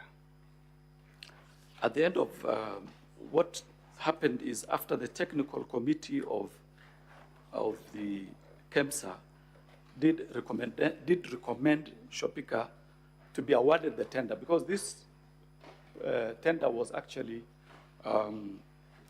was being financed by Global Fund. So the agreement was after the Tender Evaluation Committee's report is done, that report is to be handed over to Global Fund, the financiers. So when that report was surrendered or handed over to the Global Fund realized... You said the evaluation committee of KEMSA, yes, made a recommendation that Shopika be awarded. That was the finding. That was the finding of KEMSA. That was the recommendation by the technical committee. What happened next? What happened is Global Fund decided to terminate the tender and asked an internal firm, or rather an internal organization called wombo.org, which is the procuring arm of Global Fund, to do the procurement. And eventually, one of the companies that were actually disqualified because they were not authorized by a manufacturer ended up winning that tender, together with another firm called A to Z Textile Mills Limited. So those were the eventual winners, but that was after the termination of the recommendation by the technical committee of KEMSA. So, just to clarify to the Senate, a company which had been disqualified by KEMSA ended up being the supplier. That is correct. Following the process which was undertaken by Global Fund. That is correct. Okay. What became of the bid bond? Well, when we were investigating this, when the investigation was ongoing, we collected all the bid bonds of the firms that actually bidded, so that not only the bid bonds, but all the documents that related to the tender, so that we could evaluate and record statements. Now, the one that had issues was this one for Shobika. But when the tender was terminated, ordinarily, there would be no need to hold onto tenders or onto documents submitted by the tenderers, and they're usually returned. But for this particular one, because it was a questioned document, the CEO of KEMSA wrote to the ESCC requesting for that document to be handed over. And eventually we did hand over the document to him after recommending disciplinary action against all the officers who were involved in the tendering process, starting with the CEO, the technical committee members, the head of procurement entity. For this particular document, we have a certified copy, which we collected in case there would be need to reopen the investigation, because there could have been other offenses that could come out of the investigation. Did you hand over the bid bonds for the other companies which had participated in this? They were returned to KEMSA. They were returned to KEMSA. Let's go to the second issue, which was identified in your invite, and probably we should start with the third one, which relates to conflict of interest by state officers and public officers. You are a long-serving officer of the Ethics and Anti-Corruption Commission. I suppose you are familiar with conflict of interest in terms of the constitutional, statutory, and regulatory procedures. Would you appraise the Senate on that aspect? Okay, thank you. So conflict of interest is actually addressed under Section 16 of the Leadership and Integrity Act. And it clearly states that a state officer or a public officer shall use the best efforts to avoid being in a situation where personal interests conflict or appear to conflict with the state officers or public officers' official duties. Now, when we talk of personal interest, we look at Section 6, which explains or rather indicates that personal interest includes interest of spouse, child, business associates, agents, or any other matter in which the state officer or public officer has a direct or indirect pecuniary interest. Basically, in practice, what happens is we also have the regulation, which is the subsidiary law of that particular act. If we look at the conflict of interest, that particular part 3 of the leadership and integrity regulations clearly specifies how conflict of interests are supposed to be dealt with by public officers. And in summary, how are state officers to deal with questions of conflict? All public institutions are actually required to maintain a conflict of interest registers, which can be inspected by individuals upon application. That is the starting point. If, for example, a public officer or a state officer feels that he is conflicted, he is supposed to declare the conflict in that particular register. And you know, the commission also has a role in that the commission is actually mandated to enforce and implement the Leadership and Integrity Act together with the regulations. Thank you, Mr. Mahmood. And did you say, did I hear you correctly say, that conflict of interest extends to children, spouses, and business associates? Did I hear you correctly? That is correct. That is subsection 6, section 16. Let's go to the third issue in view of time, which is in relation to gifts. Okay, gifts. If you look at section 14 of the Leadership and Integrity Act, together with section 5 of the regulations of the same act, it is clearly indicated that gifts received by a public officer is a donation to the state. That is what regulation 5 indicates. If you go down there, you'll also see that a state officer or public officer who receives a gift whose value exceeds 20,000 Kenya shillings shall, within 48 hours of reporting to the office, surrender it to the public entity in which the officer is employed. It also goes further in subsection 4 to indicate that a state officer or a public officer who receives a gift in terms of this regulation shall, irrespective of the monetary value of the gift, declare the gift received to public entity which the public officer represents. Finally, all gifts are supposed to be declared, regardless of its monetary value. Yeah, maybe, yes, that is correct. But what I maybe should have mentioned is that public officers and state officers are barred to receive any monetary gift. So here we are dealing with gifts that are not non-monetary. For monetary, they are barred, or rather we are barred from receiving any monetary gift. But yeah, so. And in the same manner, with respect to conflict of interest, we have a register of conflict of interest. Do we have a register of gifts? Yes, we have a register of benefits in each and every public agency where officers who receive gifts are supposed to declare immediately, and we have indicated in 48 hours. And what I would also wish to mention is that what is the role of the Commission in relation to gifts? Okay. Yeah, now if you look at subsection 9 of the regulations, you will see that if a public entity shall, at the close of every financial year, furnish the Commission with a report specifying and, you know, all the gifts, any gift the entity intends to dispose of, all that. And then subsection 3, of course, talks about reports.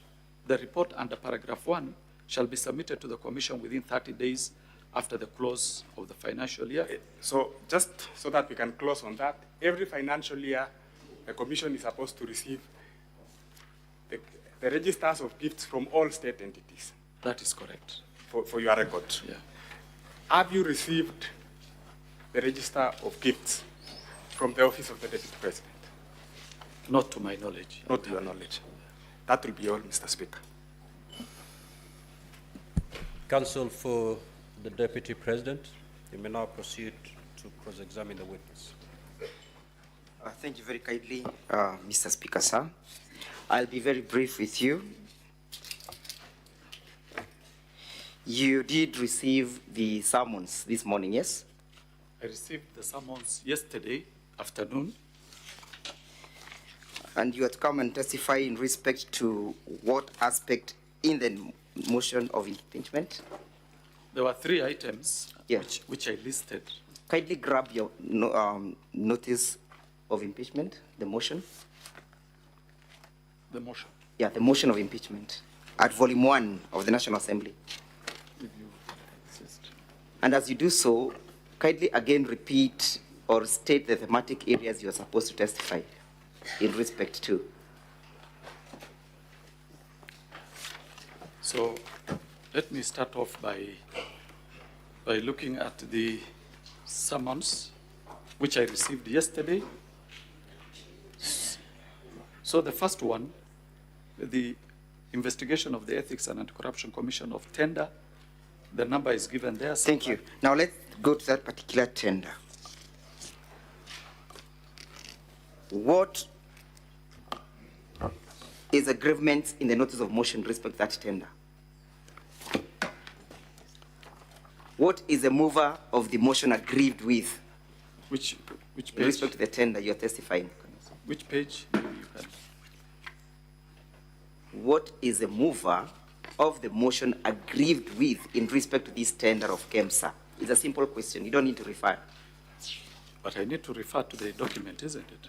So that I can read the exact. It's okay, you can be led by your counsel. Yeah. You know the motion better than the witness who's been brought to prison on a particular aspect. If you can just take him there so that Let's go to... we save on time.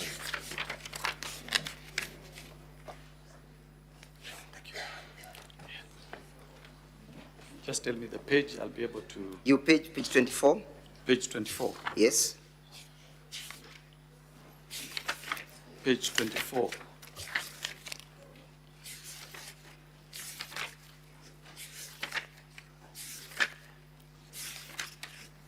You reckon that the mover is aggrieved by indicating that the Deputy President bullied him and exerted unnecessary pressure in respect to this tender, correct? As per the document, yes. That is the position, correct?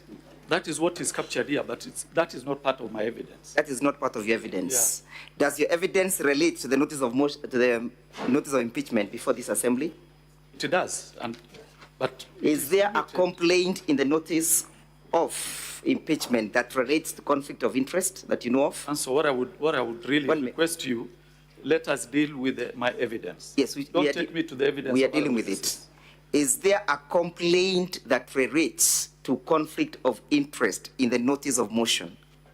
If yes, kindly point it out for the assembly to note. No, I wouldn't know because I haven't gone through the whole. You have not gone through the motion. The whole motion, I haven't. Is there a complaint that relates to gifts and how gifts must be dealt with? I want to. You know or you do not know, Mr. Witness? I do not know. You do not know. Yes. Now, in respect to this tender, are you aware that this Senate sat and conducted an independent investigation in that respect? I'm not even aware. Are you aware? I'm only aware of the investigation ESCC conducted. Yeah. So in respect to this motion that is before the assembly, what investigation did you conduct that relates to the gift in this assembly? I was requested to talk about... We are talking about the notice of impeachment before the assembly, Mr. Witness. I'm referring to the summons that I was given by this House. And your summons must relate to the proceedings, correct? I'm not the originator of the summons. How would I know how it relates? I will confine myself to the summons. And there are 3 issues I was to address. One of them is gifts. How many companies bidded in that particular process? I think there were about 17. There were about 17? Yes. Did all the bids pass? Pass in terms of award? Yes. finally, the award was given to two companies. Yes, which companies were they? Let me get the names.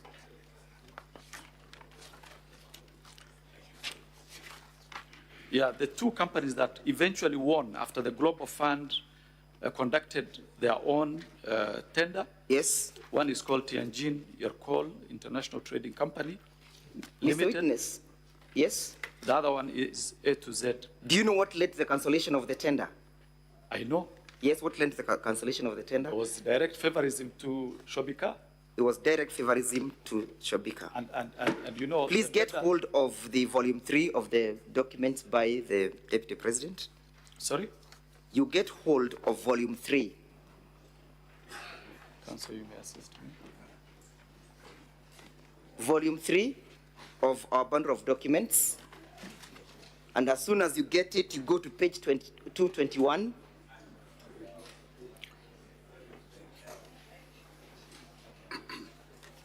Volume 3, page 221, Mr. Witness.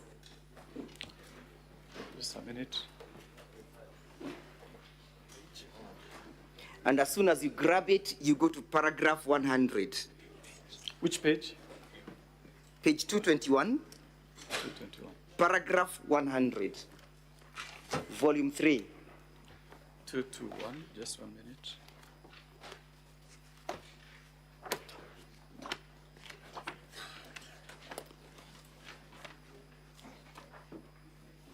Let me assist you with my bundle because we want to save time. Page 221.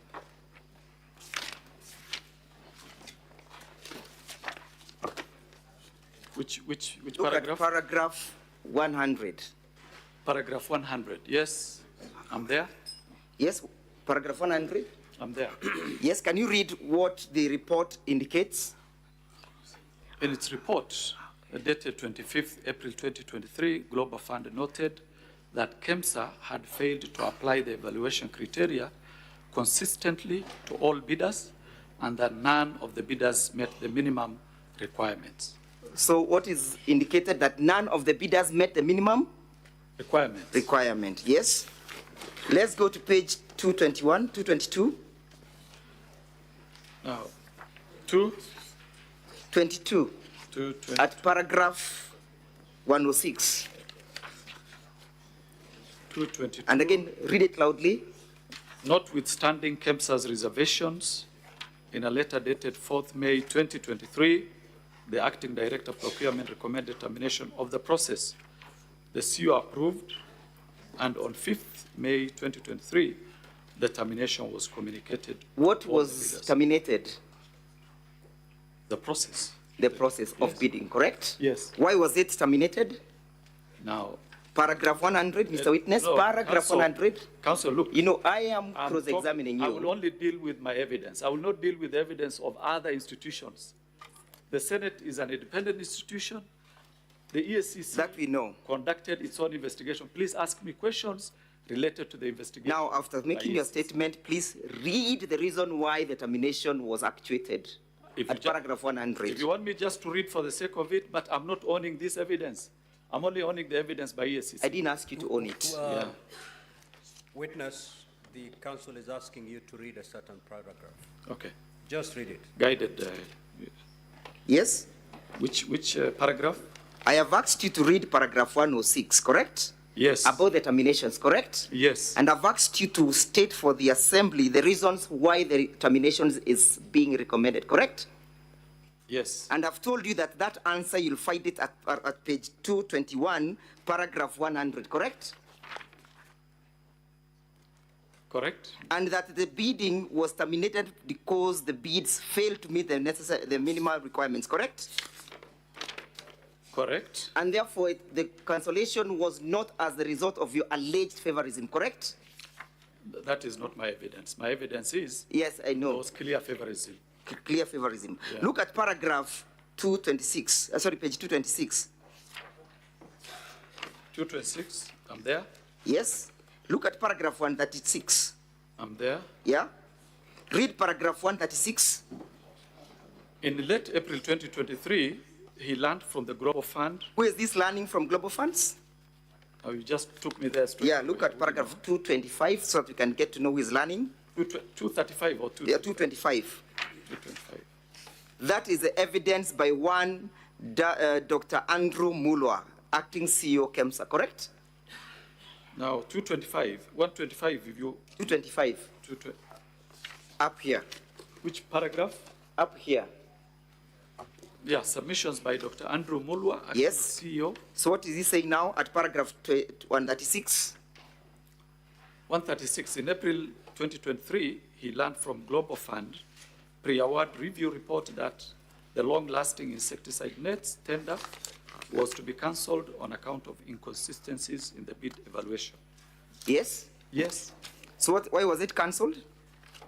The issue would be who caused the bid. No, it's not who caused. We are looking at the report. What does it indicate at that paragraph, the issues of the cancellation?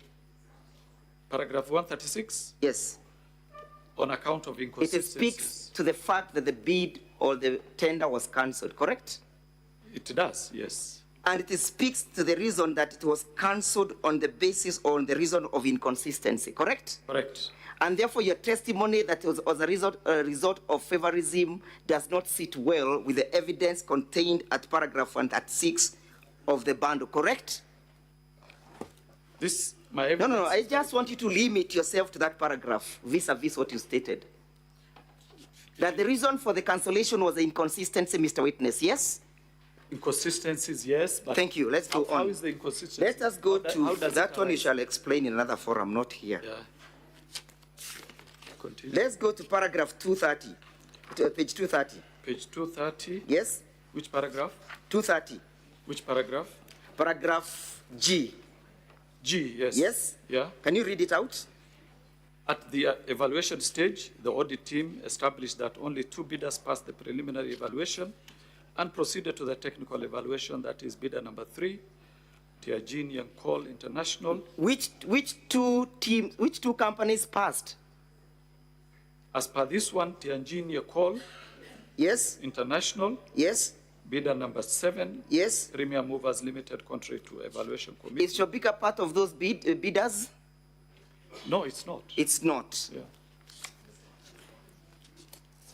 Look at page 231 again, paragraph J. 231. Page 231, paragraph J. Paragraph J, yes. Yes, read J. The termination of the tender complied with section 62 of the Act and Global Fund guidelines. So the termination was lawful, correct? And it complied with the Procurement Act, correct or not correct, Mr. Witness? Correct. Correct. Let us look at page 246. 246. Yes, page 246, paragraph 213. 246. Paragraph 213. 213, yes. Yes, what is the report indicating? Following the cancellation of the tender at KEMSA, TNT placed an order of 10.2 million nets on wombo.org website, and procurement was subsequently done in line with the technical specifications provided by the Ministry of Health. So the nets were eventually procured, correct or not correct? They were eventually procured. And it took the interventions of global funds to procure them, correct? Correct. And that you look at paragraph 215, yes? Yes, I'm there. Read it out. Further, prior to the cancellation of the tender, differences arose between Global Fund team and the immediate former PS, State Department of Public Health and Professional Standards with regard to the operations and ongoing at the DNPM Ministry of Health. It was noted that these differences... It was noted that these differences may have played a role in the final decision by Global Funds to terminate the tender processes, correct? Correct.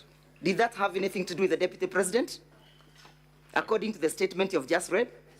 It has nothing to do with the Deputy President.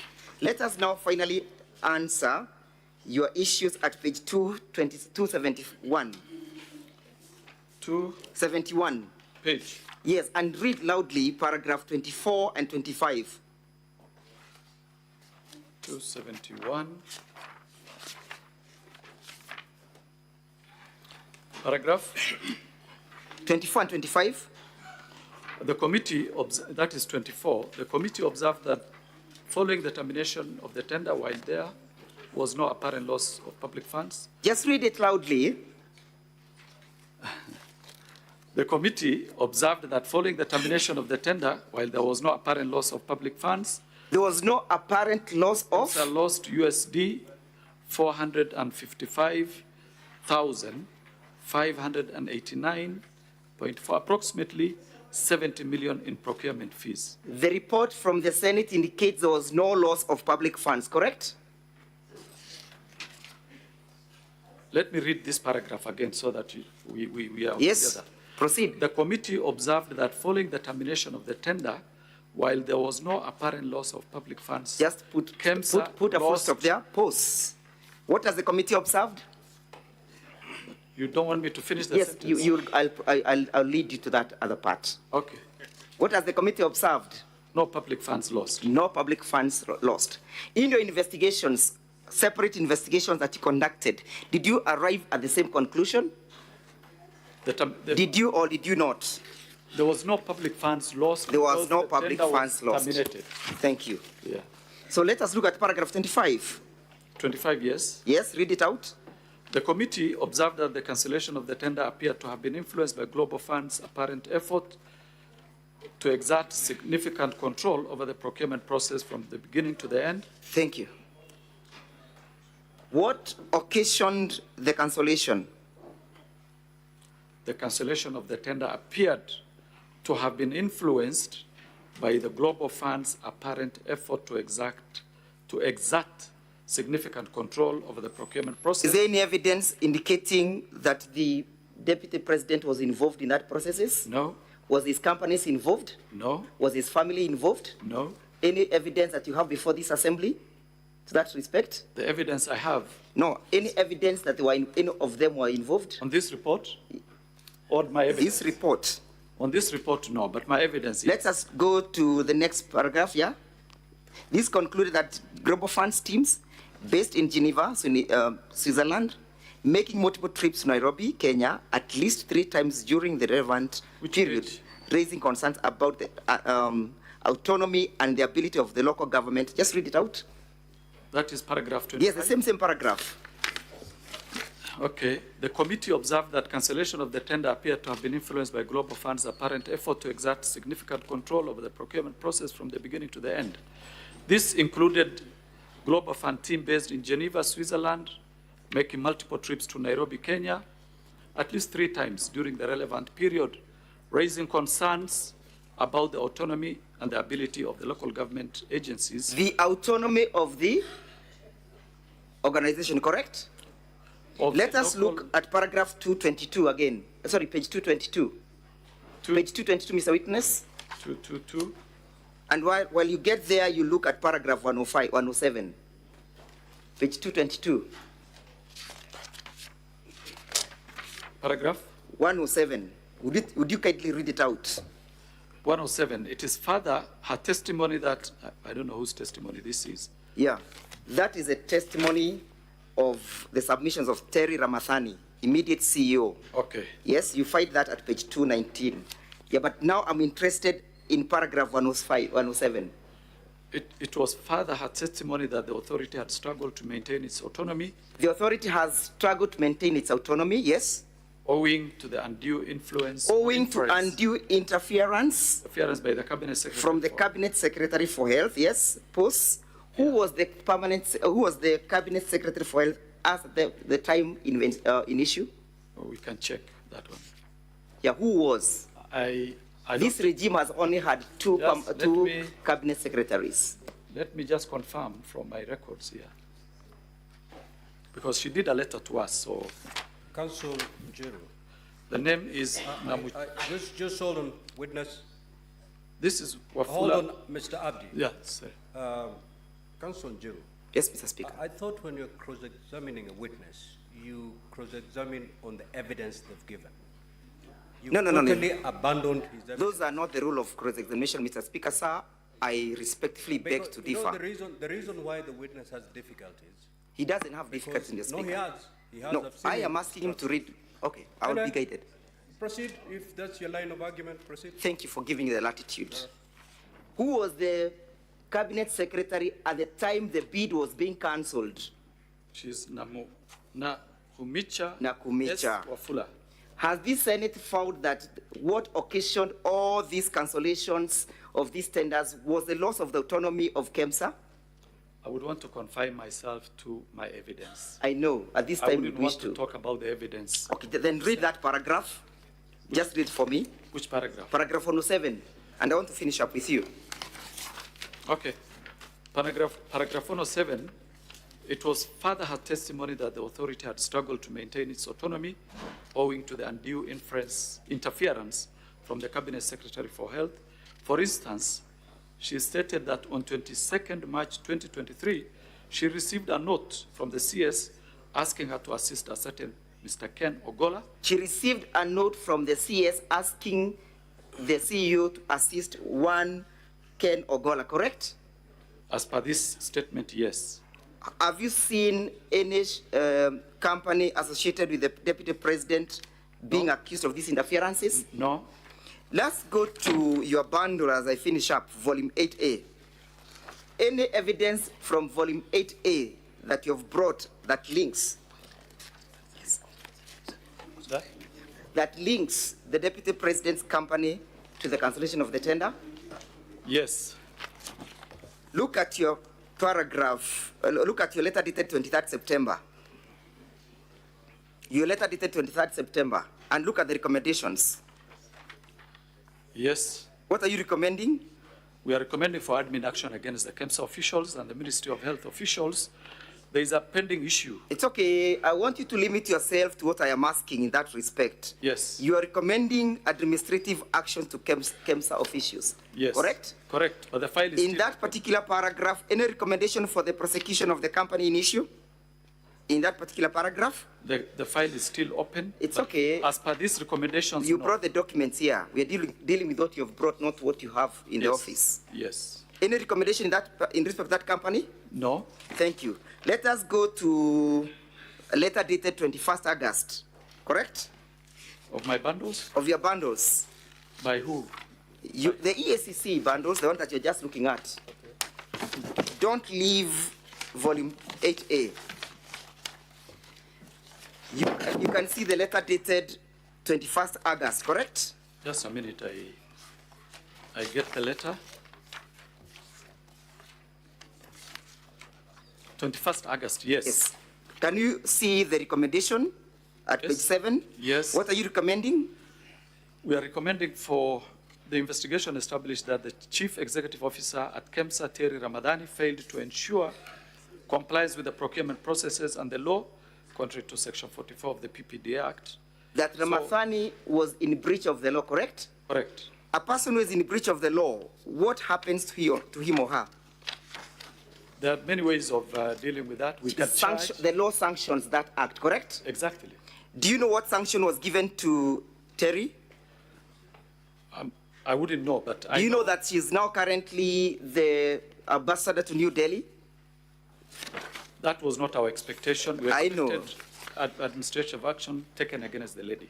So, did any person, either the Chief Executive Officer, report to you that he has received any intimidation, harassment, bullying from the office of the Deputy President? No.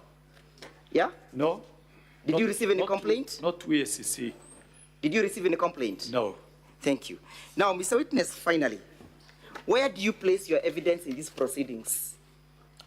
In these proceedings, I place my evidence on the conflict of interest bit. Conflict of interest. Which I said, personal interest. It's okay, that you said, and I understand the law. Allow me to finish, please. So show me in the notice of motion, I put it to you, that in the notice of motion, there is no charge as against the Deputy President for conflict of interest.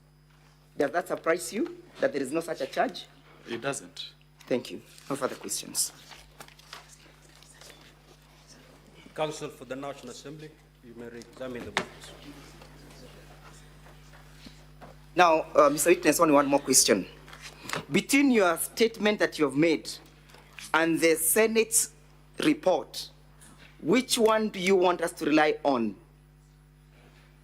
Which one? There are only two options. It's either your report or the report by the Senate. Don't give me an explanation. I can stand by my report. So we disregard the report by the Senate, correct? I didn't tell you that.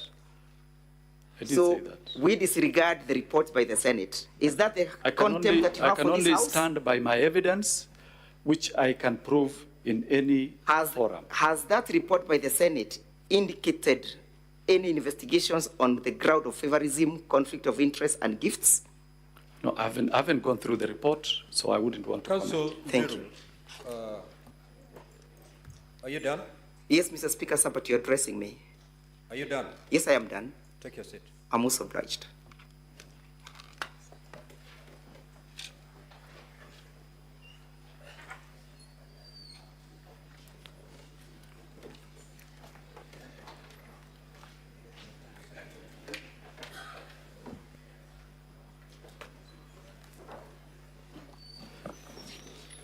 Mr. Speaker, I believe I had around 4 minutes, 5 minutes. Go to Council.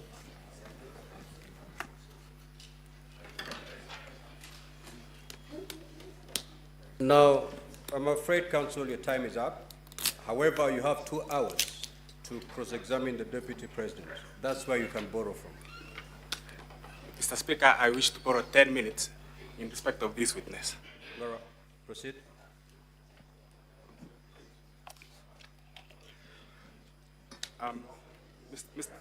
Mr. Mahmoud, do you still have the bundle of volume 3?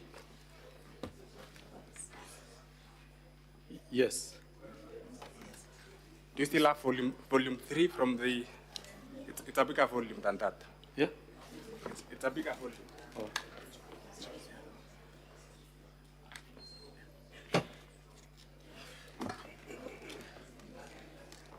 Let me take you to page 236 of that report. Of that bundle, sorry.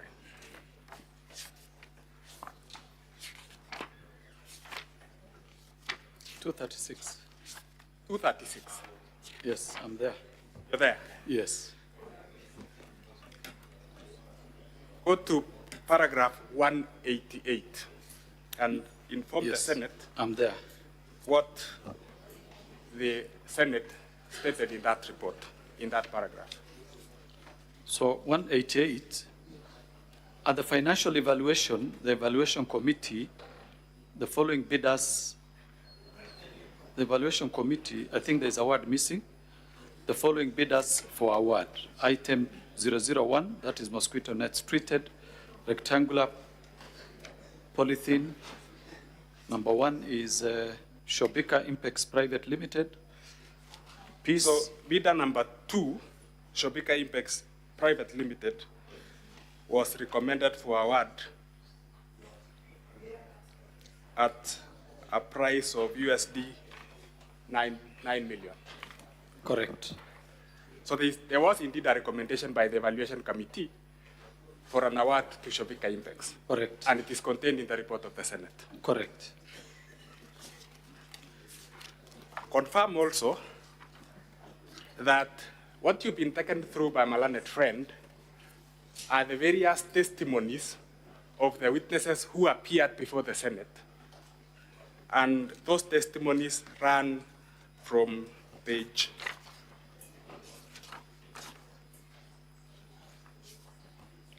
202 all the way to page 265. Is that correct? 202, yes. That's correct. So what council has done is to give you the various contestations by the witnesses who came before the Senate. Is that correct? Correct. What is important is the recommendations and the observations of the Senate, which is contained in pages 266 to 274. Correct. Is that correct? Correct. And allow me to just highlight 3 of the observations which were taken out by the Senate. Look at page 267.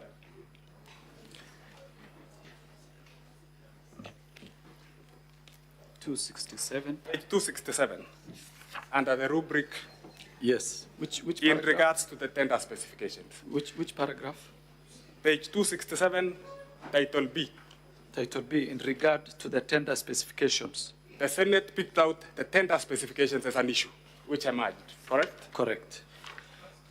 Go to page 268. I'm there. They also picked out the issue of extension of the tender. Yes. And in particular, read to the Senate, paragraph 16(1).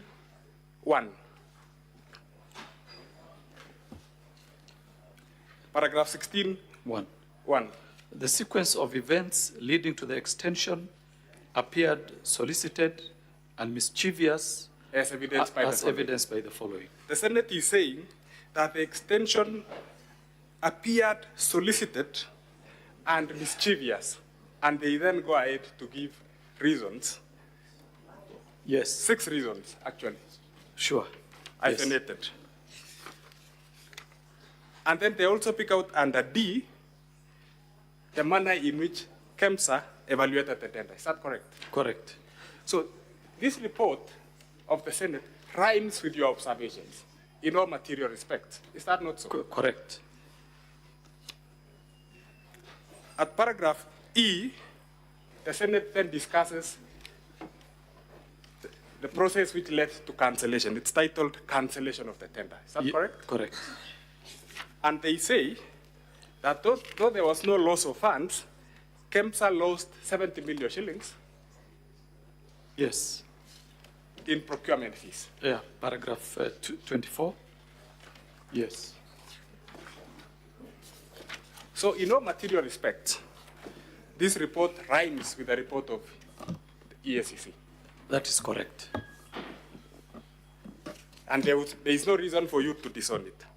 You've also been told that conflict of interest is not an issue which has been raised by the mover of the motion.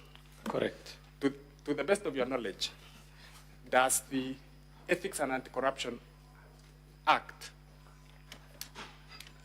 Anti-Corruption and Economic Crimes Act, have a clause on conflict of interest and makes it an offense? Yeah, it does. The Leadership and Integrity Act also does. Yeah. I will identify to the Senate during my submissions the relevant section which is contained in the motion. Thank you, Mr. Mahmoud.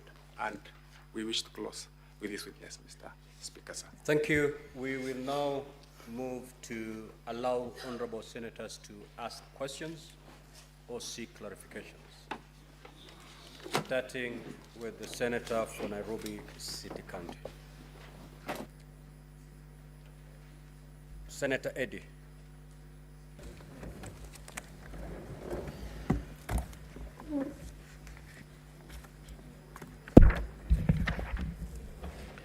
Mr. Speaker, I've got 2 quick clarification questions, one from the witness and then one from the counsel who cross-examined the witness. Mr. Abdi, you have indicated to this Senate that eventually of all the 17 companies that did bid for this tender, all of them eventually got all their bid bonds and documents back.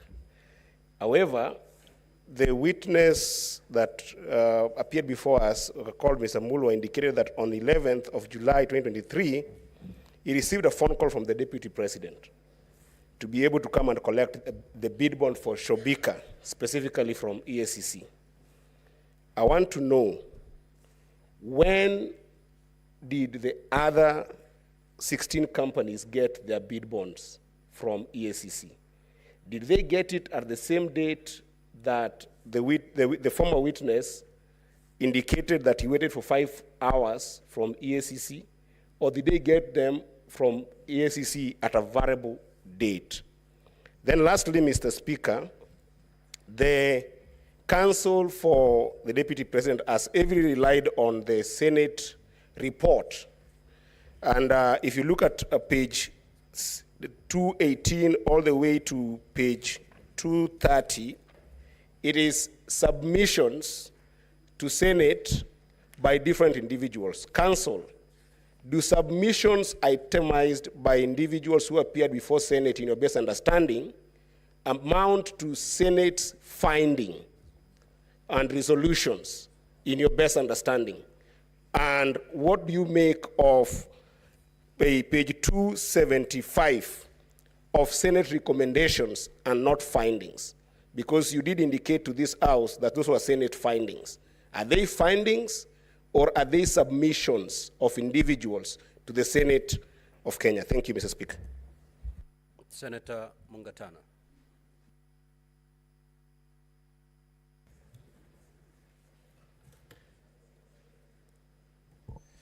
Asante sana Bwana Spika. Swali langu kwa mshahidi.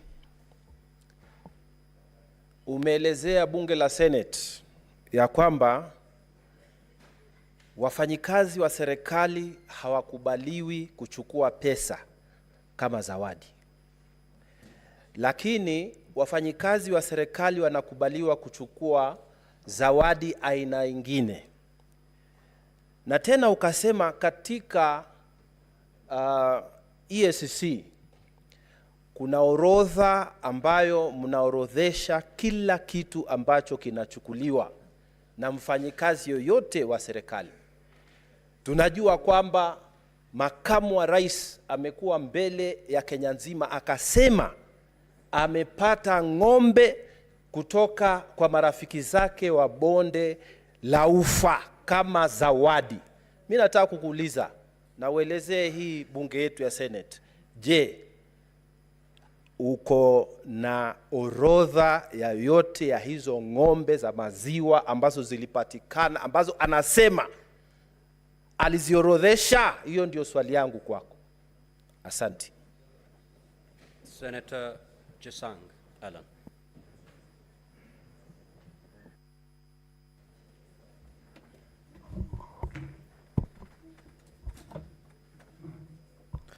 Thank you, Mr. Speaker.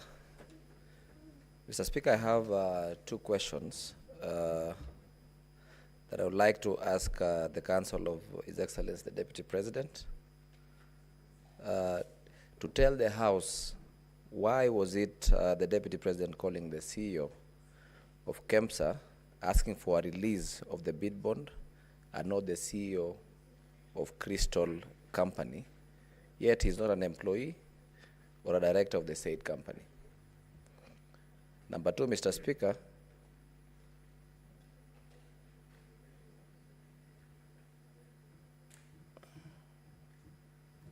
number 2, I equally want to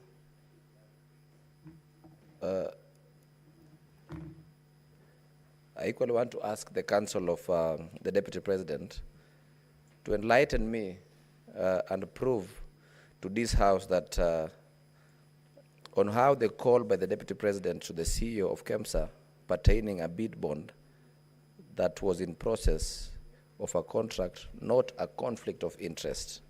And lastly, Mr. Speaker, I'd also like to ask the Council if the Deputy President knows that he's not a regional leader, but a national leader. Thank you, Mr. Speaker. Senator Fatuma Dulo.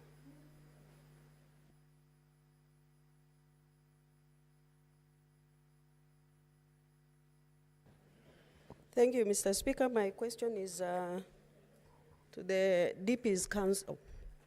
Now, I saw you trying to cross-examine the witness before us on a report of the Senate, which I believe he has not interacted with. And again, the motion that was before the House and also the National Assembly. What are you trying to drive out of that? I thank you. Senator Joyce Korir.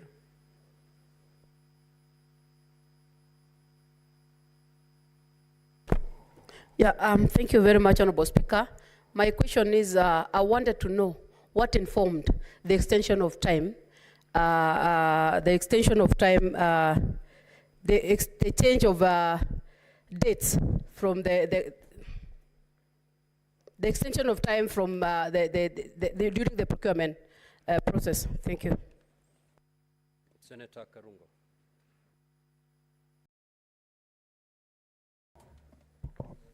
Thank you very much, Mr. Speaker. My question to Mr. Abdi. You received a letter from the Health Ministry on 11th May 2023. Then in your wisdom, you replied 16 months later, when the CS has even left the office. My question, and that is 5 months after the Senate looks into the issue and comes with a report. Are you part of the conspiracy? Don't answer me, answer your children. Senator Sigei.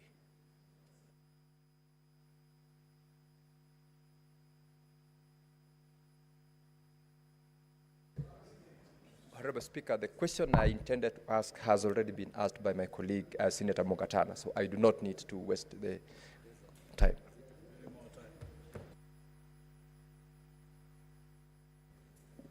Senator Kibwana.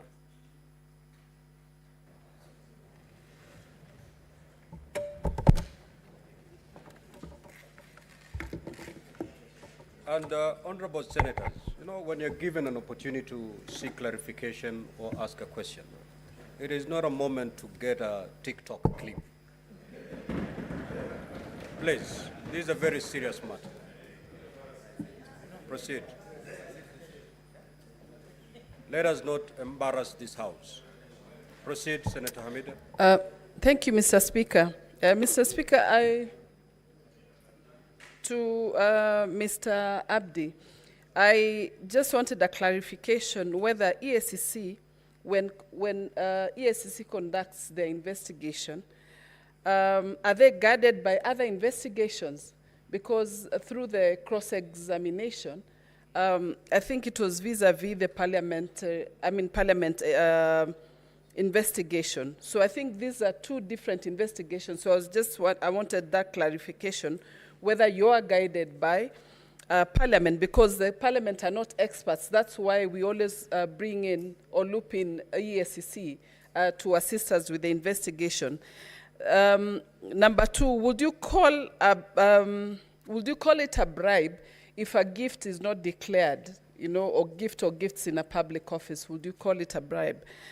Just the last one to the council. How do you cross-examine what someone came and said, but not exactly specific findings of the Senate? Because I found it a bit contradicting.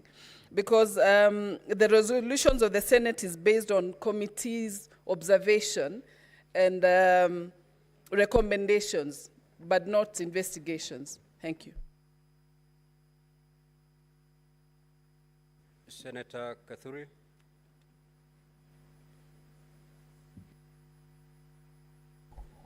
Thank you, Honorable Speaker. Honorable Speaker, mine is not to the council or to the witness, but to the remarks which has been given out here by Senator Karungo Dhangwa. Mr. Speaker, I don't know whether you heard what he said, and I do not associate myself as a senator, honorable senator, with those remarks to a witness appearing before the Senate, that please don't answer me, answer your children. Mr. Speaker, that should be expunged from the records of the Senate and from the answer, Honorable Speaker. Order, honorable senators. Senator Karungo, that is unparliamentary and totally out of order. Proceed to retract that statement, failure to which the chair will rule.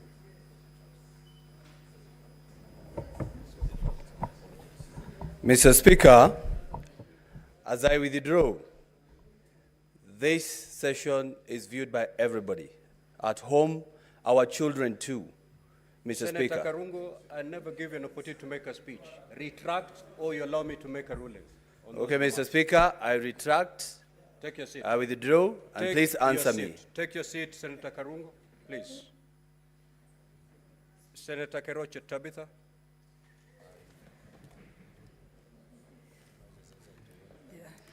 Thank you. Thank you, Mr. Speaker, sir, for giving me this opportunity. And as a mother, I think I've also felt I'm hurt with Senator Karungo. But because it has been ruled, thank you. We should never, ever. I know we had a meeting, closed our meeting before we started this. And we all agreed we are going to behave. Thank you. Proceed to seek your clarification. Mine is to the Abdi. My question is to the Abdi on whatever you are trying to do on the procurement irregularities. But my question is, are you doing to the others, because there are a lot of complaints on the procurement departments in all the ministries. So I hope this continues to everywhere. Thank you. Senator Richard Onyonka.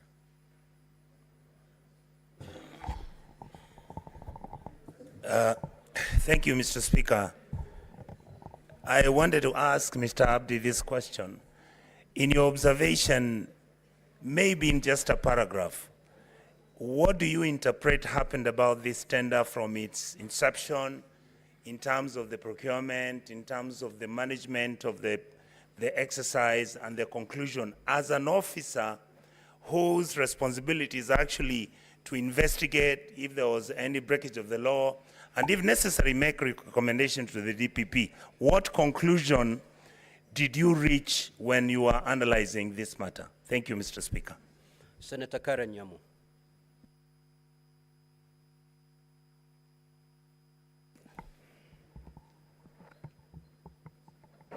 Thank you, Mr. Speaker.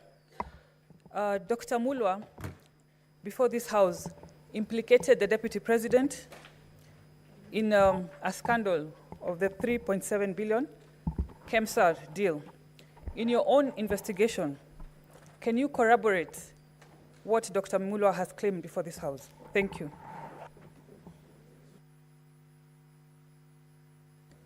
Senator Tom Ojenda.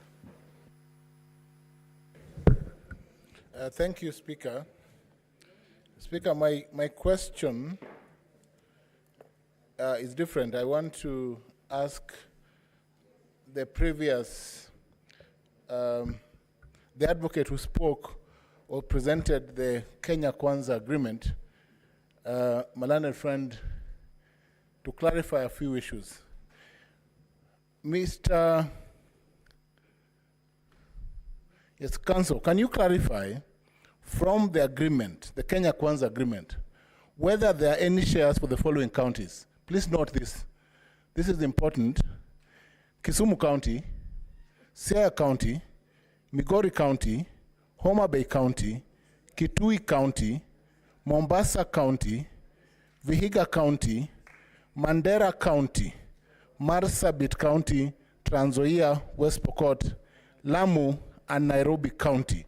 I just want to know whether, and this is important because the legal crinkum crankum, the twists and turns in this is that you will then interpret, Council, whether the agreement violates Article 210(2)(b) of the Constitution, inclusivity, diversity, discrimination, and the obligation of the President under Article 131. Lastly, Council, please just tell us whether, in your view, the relationship between the Deputy President and the President, because you played the two clips under Kenya Kwanza, has broken down irretrievably. That will help us. Thank you. Senator Essie Okenyure. Thank you, Mr. Speaker. I would wish to seek more information from Mr. Abdi on, was it in order for the bid bond document to be released while there was an ongoing investigation? And secondly, did EACC clear Madam Terry Ramadhan as the ambassador? Thank you. Senator Enoch Wambua. Thank you, Mr. Speaker. Mr. Speaker, a few things to clarify from ESCC. One, did you find it necessary to record a statement from Crystal and Shobika in that probe? Because they had been mentioned. Were they entities of interest in the investigation? Secondly, has Shobika ever done any business with KEMSA or with Global Fund before the case on record? In your own investigations, did you find that? In your letter, I see you have recommended administrative action against the CEO, the acting director of procurement, and 2 procurement officers. I see no recommendation of any action, not necessarily by KEMSA, against Crystal or against Shobika. And I think that's in line with your own recommendation that in this case on record, there was no public funds lost, and eventually the bid was returned. So in your own investigation, what is at issue here? I thank you. Senator Mofaya. I don't know whether this, Honorable Speaker, I want to know from the witness from the EACC. I've listened to his evidence, and I would want to know, on behalf of the whole House, whether the contract for mosquito nets, which was drawn out of interference, because I have captured those confessions from him. So my question is, Honorable Speaker, can he connect the company associated with the DP, with the withdrawal of that contract? Number 2, Honorable Speaker, I have also listened to Mr. Murwa, Dr. Murwa. One would want to know, is it normal for ordinary CEO to come and camp in your office for 5 hours? Senator Muma. Thank you, Honorable Speaker. My question to the witness is that we've been told by Dr. Mulwa that the people of Kenya lost money, they lost time, they lost the number of nets they were going to get, and services to people. Now, does EACC end at just saying you recommend administrative action? Now, who takes responsibility for the loss of all of that the people of Kenya did? And what responsibility is taken in respect of tinkering with the procurement in order to give it to the wrong person for it to be found not to have been correct? Honorable Speaker, one more question to Council. Now that Professor Ojenda has asked, I want to take opportunity to ask Council Macharia, you referred to the Political Parties Act, Schedule 3, as the instrument with which you allege that the shareholding, in your view, that was being spoken about is contained in the coalition government of Kenya Kwanza. Can you give us the exact provisions of Schedule 3 of the Political Parties Act that says that shareholding can be done on development projects in Kenya? Senator Mugo. Senator Mugo.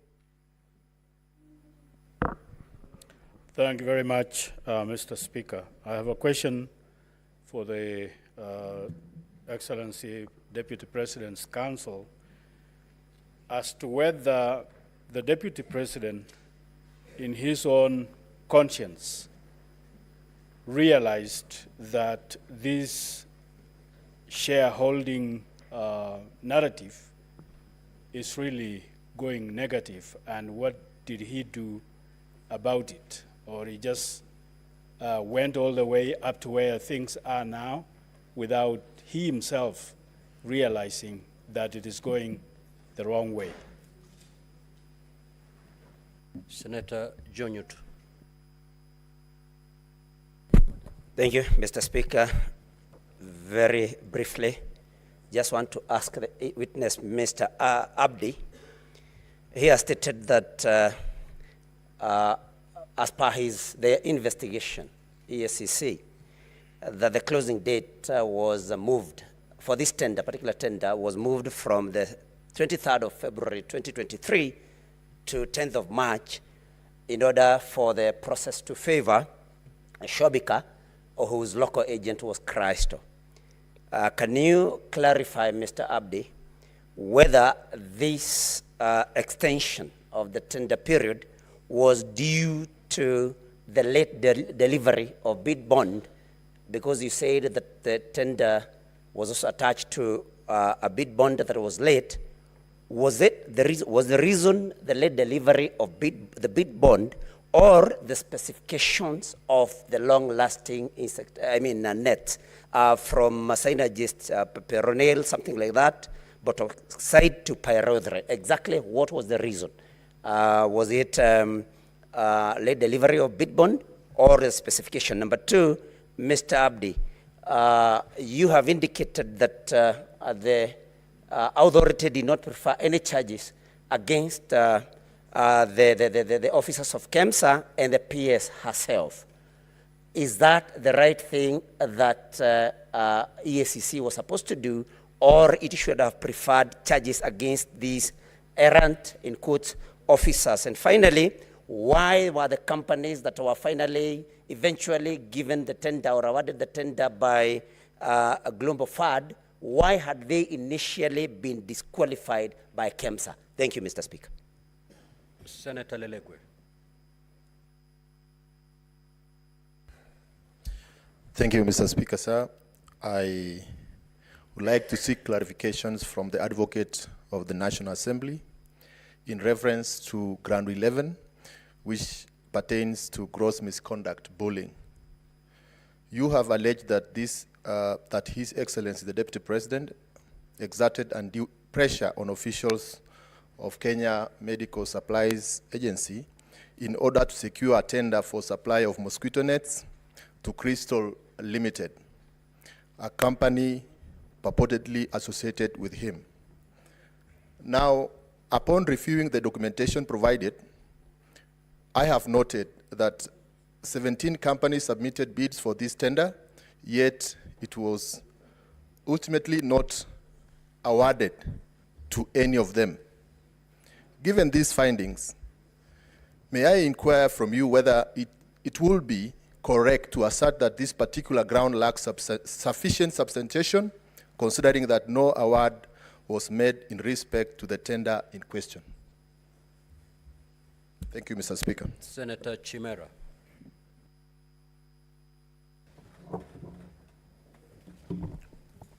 Thank you, Mr. Speaker. Three quick issues to the witness. I wish to refer the witness to page 17 of his own document. And I know he is a very serious investigator, Speaker, but the document on page 17, dated 16th July 2014, as tabled here, is so naked and so casual, and it's purportedly coming from the Pest Control and Products Board. There is no letterhead as to confirm the authenticity of this document, Mr. Speaker. I don't know how the witness intends to allow the Senate to authenticate this document. Secondly, Mr. Speaker, is on his allegation on the conflict of interest on the part of the DP insofar as this tender is concerned. Is it your contention that the mere fact Crystal Kenya Limited is the local agent of one of the bidders in this tender, then that will suffice to be conflict of interest enough on the part of the DP, because the owner of that company assigns to the DP? And lastly, Mr. Speaker, the witness has been cross-examined by my learned colleague, counsel for the DP, largely on contents of the Senate Standing Committee on Health report, as opposed to his own documents. Do you want it to go on record that you want to rely on that report as your evidence in chief, or should the Senate rely on your documents as tabled under volume 8A of your own documents? Thank you, Mr. Speaker. Senator Shakil Abdallah. Thank you, Mr. Speaker. My question is to Mr. Abdi. How many more charges against the deputy before the EACC apart from the KEMSA? Thank you. Senator Aaron Cheriot. Mr. Speaker, just a quick question to Abdi of EACC.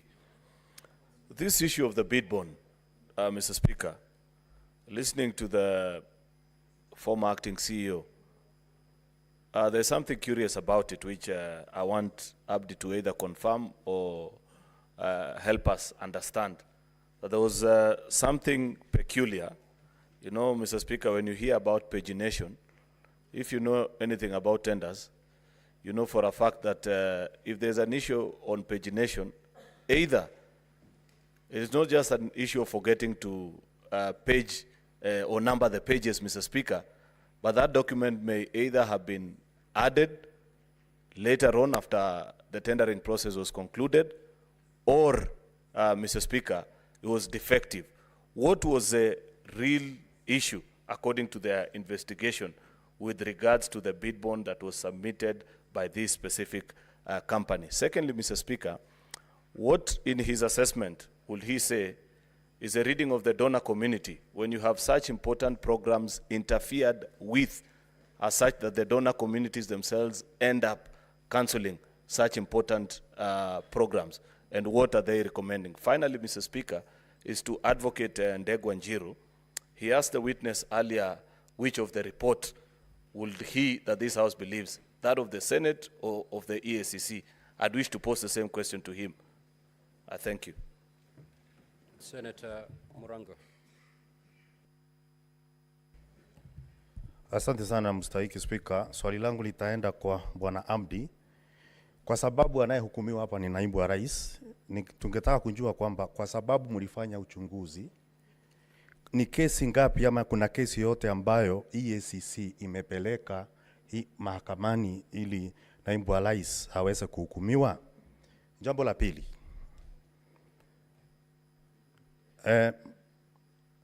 wakati kulikuwa naibu wa rais alikuwa anachunguzwa katika bunge la kitaifa, kuna ushahidi wote ambao wewe uliwasilisha katika bunge la kitaifa?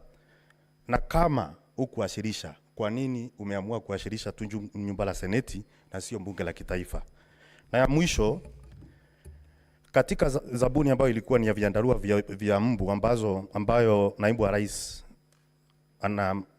anasemekana alihusika nayo, tungetaka tujue ya kwamba kwa sababu ile zabuni ilikuwa imeghairiwa na KEMSA, na kwa hivyo dhamana ya zabuni ambayo ni bid bond kwa kimombo ilikuwa inafaa kurudishwa, tungetaka tujue kama hiyo dhamana ya zabuni ilirudishwa ama iliitishwa, ingekuwa inasaidia naibu wa rais na nini, ama kungekuwa na manufaa gani ya kurudisha dhamana ya zabuni kama ulivyorudisha zingine 17? Hiyo ndio tungetaka kujua. Asante sana Mr. Speaker. Senator Mogene.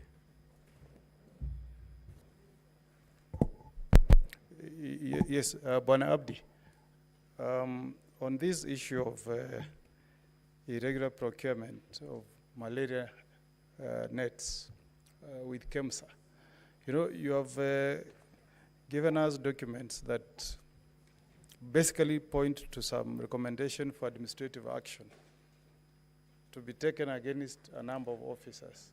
But you know, what is of our concern today is companies associated with the DP. Can you tell us anything that you found irregular around the subject matter that concerns us this afternoon, That is the companies associated with the deputy president, Bwana acting deputy CEO. Thank you. Senator Boni. Thank you, Mr. Speaker. Mr. Speaker, we are lucky that the EACC is here with us. And there are serious allegations that have been raised that require investigations. Could the CEO, the deputy, confirm if indeed there are investigations taking place on your own motion on the following issues? One, on the activities of this intricate web of companies by the Deputy President, on the issue of the disinheritance of the orphans and wife of his late brother, His Excellency Rigathi Gachagua. 3, on the alleged insubordination of the President. And finally, if there are investigations on the role that His Excellency the Deputy President played in the infamous Gen Z uprising that occurred in June. Thank you, Mr. Speaker. Senator Cheranke. Thank you, Mr. Speaker. 3 quick questions. Like an eye of a military marksman. 1, I need clarification on Section 14 on cultural gifts. Especially some of us, when in our community, when we respect you, we give you cows. Does it qualify within the meaning of Section 14? Number 2, I've seen administration action against KEMSA officials and ministry officials and KEMSA. Since you recommended administrative action, have you gotten feedback from KEMSA?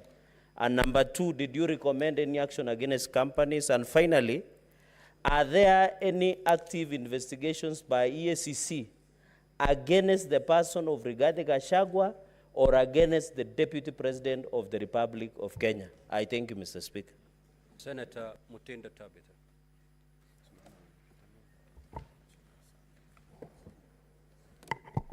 Thank you, Mr. Speaker. Mine is to the Council for the National Assembly. You have presented before this House 2 witnesses, Mr. Abdi and the previous one, Dr. Mulwa. Dr. Mulwa before this House stated that there was no loss in regards to this procurement process.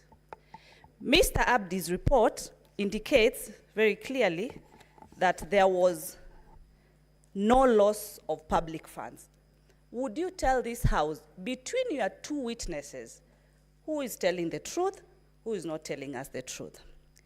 Secondly, EACC, as far as Crystal Limited is concerned, have you established any evidence that shows that the Deputy President of the Republic of Kenya benefits directly or indirectly from this particular company? And lastly, my colleague asked about the former CEO, Ramadan. You had recommended action to be taken. In your report also, you indicate that she violated Article 10. Does it end there, Mr. Abdi? Because she's now working in a different capacity. What action are you supposed to take, or do you intend to take? Do you do recommendations and not adhere to them? What's the conclusion as far as this kind of reports are concerned from your office? Mr. Speaker, I ask this because Kenyans sometimes say that the Senate does not do oversight. We do not really take action, but we recommend. And this is now the situation that we find ourselves in, that your recommendations that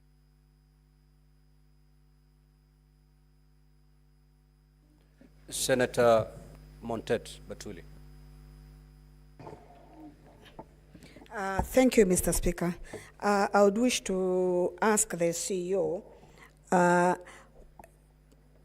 what is EAC planning to is EAC planning to press charges on any of these companies that you say that you've investigated and found that they had interfered either through their agents with this particular tender?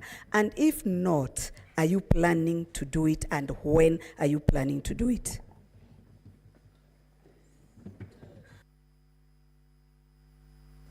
Senator Veronica. Just a quick clarification. Can you confirm or clarify whether these investigations have been closed by EACC in respect of this procurement at KEMSA, and whether there are any further persons of interest whom you have sanctioned or issued any notices of prosecution or anything of that sort beyond the letters that are attached to the affidavit? And in the course of your investigation, did you bother to find out what was the content of the phone calls that the acting CEO of KEMSA said was used to intimidate or cause pressure to him? Did you investigate the contents of that phone call? Witness, you may now proceed to respond.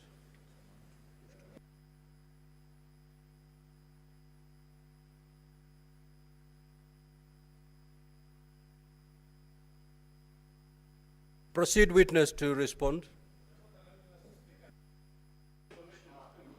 Proceed to respond, witness.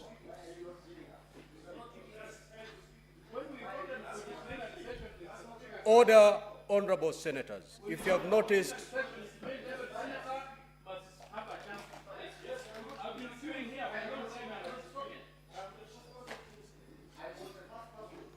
Honorable Seki, Honorable Seki, Honorable Seki, this hearing will terminate beyond midnight today. Let the witness respond to the queries that have been sought. Thereafter, we'll go for another round. Is there any problem? Honorable Seki, you're out of order. You're out of order. And I'm asking you to leave the chamber immediately. You cannot. You cannot direct the chair on what to do. Honorable Seki, unless you apologize, I'm going to throw you out of the chamber. You cannot say the chair is biased. If you've noticed, we've been going on lots. One lot, the witness answers, then I go for another lot. Honorable Seki, unless you apologize, I rule you out of order, and I'm going to throw you out. Proceed. You either apologize or I throw you out. Honorable Seki, you apologize or I throw you out. You know, you as a speaker, I have come to your desk. I have a representation of Kajiado people. I have a right to speak in this assembly. Just you should like not senator. seems to be biased. Honorable Seki, you either apologize or I'm going to rule you out of order and I'm going to throw you out. You know, I've never stood on. Just apologize. We need you.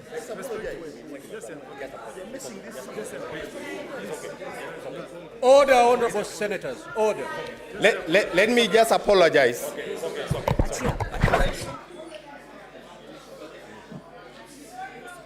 Of course, but that's how.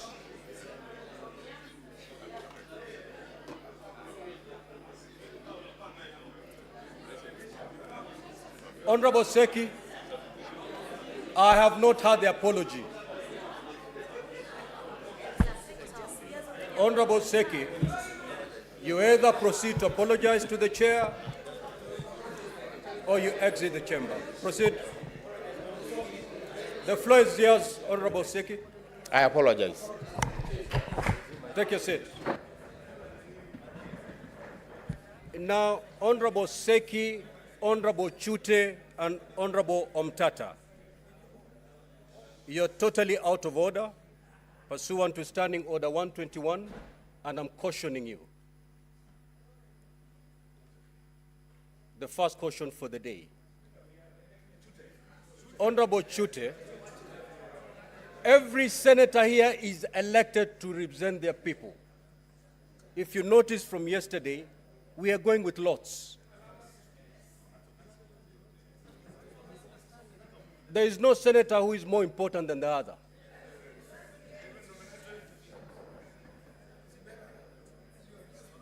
Proceed, witness.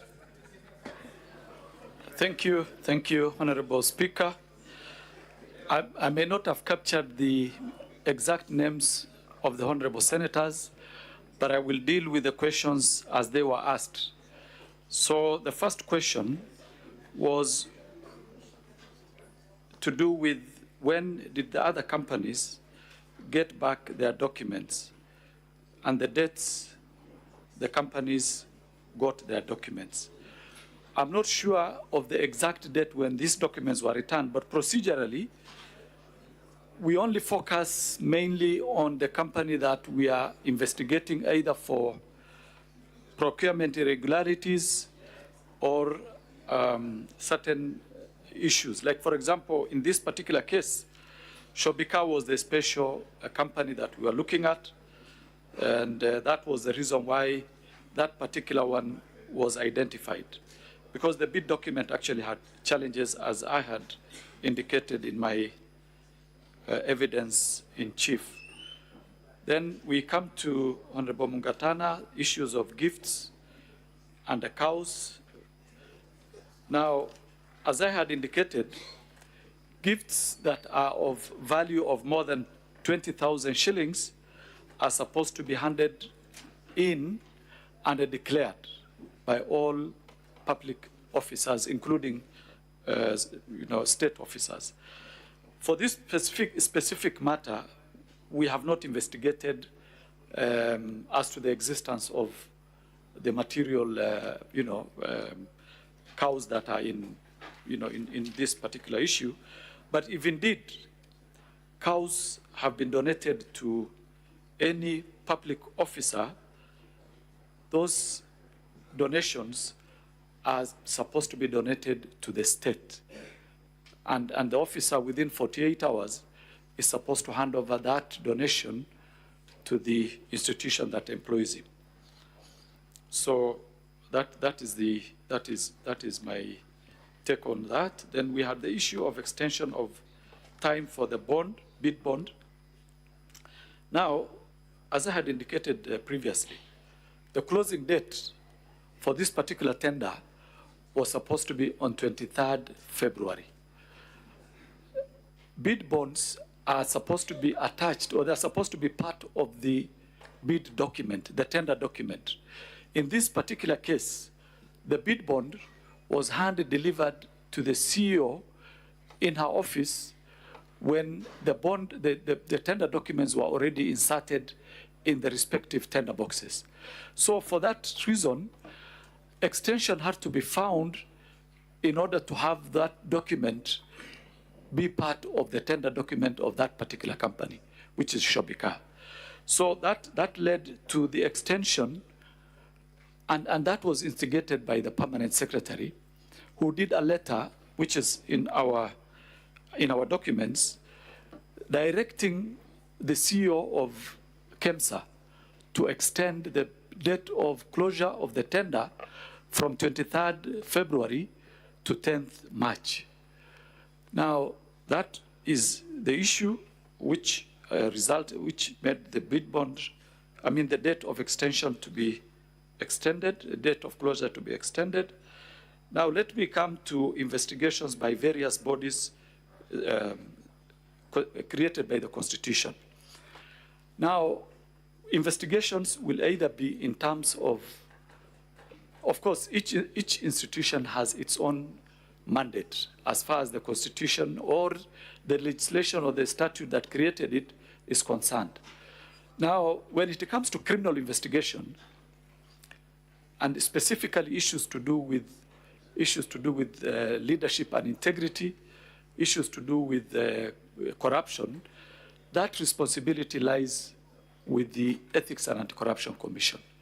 Now, other institutions, other constitutional bodies can do their own investigation, but they will if, for example, they are recommending for criminal charges, those recommendations have to be made to the respective institution that is mandated to charge people or to investigate criminal cases, like the DCI or the EACC. So it depends on the mandate of the institution and what is the focus of that particular investigation. But for example, if it is the PPDA, the Public Procurement and Disposal Authority, they do not have powers to charge people in court, or rather to recommend to the DPP to have people charged in court. What do? They have to do a recommendation to either the DCI or to the EACC to investigate the criminality of that particular issue. So I just want to indicate that it depends on the institution and the mandate of that institution. But when it comes to criminal investigations, there are specific institutions that are mandated to conduct criminal investigations. Issues to do with the declaration of gifts, I think that one I addressed in my earlier submission, that gifts that are more than 20,000 are declarable, and they have to be entered in the registers. And after the end of every financial year, the institution has to actually declare to the EACC of the existence of that gift. Now, the issue of what was our finding or our conclusion when you look at the whole matter and our perception, or rather, what would be our conclusion that we reached. Now, when you look at this particular tender, first, it is an international tender that was floated as an open tender to international companies. Companies bidded, but there is a specific company that has a local agent here, which is Shobika, that did not conform to certain procurement requirements as per the tender document. Because when tenders are floated, that tender has got specific instructions or directions to the people who are bidding. If, for example, you are supposed to do pagination, it has to be indicated there. If you have to do, for example, in ink, it has to be there. So anything that goes outside what was provided for in the tender document is actually considered as irregular. And of course, the disqualification should apply. So this one, it was a tender that was badly handled, and I wouldn't want to indicate why it was handled that way, but from the look of it, there must have been some pressure somewhere. That is my own view as an investigator, because when you see procurement officers deliberately going out of the requirements, because they know the law, there are only two conclusions that you can make. One, they were bribed. Two, there was an influence that was coming from other quarters. Mainly, those are the two reasons from our experience. So that is my conclusion. I wouldn't want to delve into the conclusion of Dr. Mulwa, because he gave evidence before this House, Honorable House, and his evidence is there. Now, the issue of Terry Ramadan and her status, I think ours was, and whether we actually received feedback. As seen in our documents, we did a letter to on Terry Ramadan. Let me refer to the documents. We did to the chairman, the chairperson of the board of directors of KEMSA. And we gave him the reasons why we think, or it was our view, that action should be taken, disciplinary action should be taken against this particular officer. As to why she's still in the public service, I wouldn't want to go there, because our responsibility, when it comes to administrative action, we tell the institution to take the disciplinary action. Order, Senator Newton. We do not have the powers Senator to compel. Fernandez, take your seat. For example, the PS, sorry. Proceed, Abdi. Thank you. Mr. Abdi. So we do not have the powers to compel the chairperson we don't have the compellence powers as far as administrative action is concerned. So I want to leave that for the honorable members to decide what to do with that. So I move on. Then the issue of reading of the donor community and what our view is.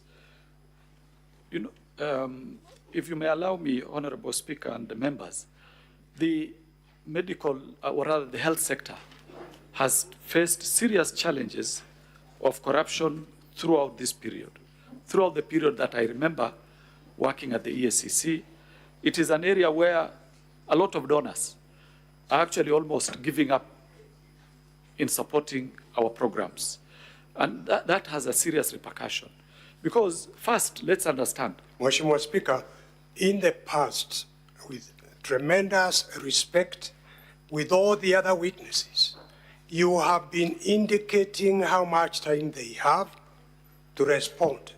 5 minutes, 10 minutes, and my good friend here, the witness, you did not indicate how much time this honorable House is giving him to respond.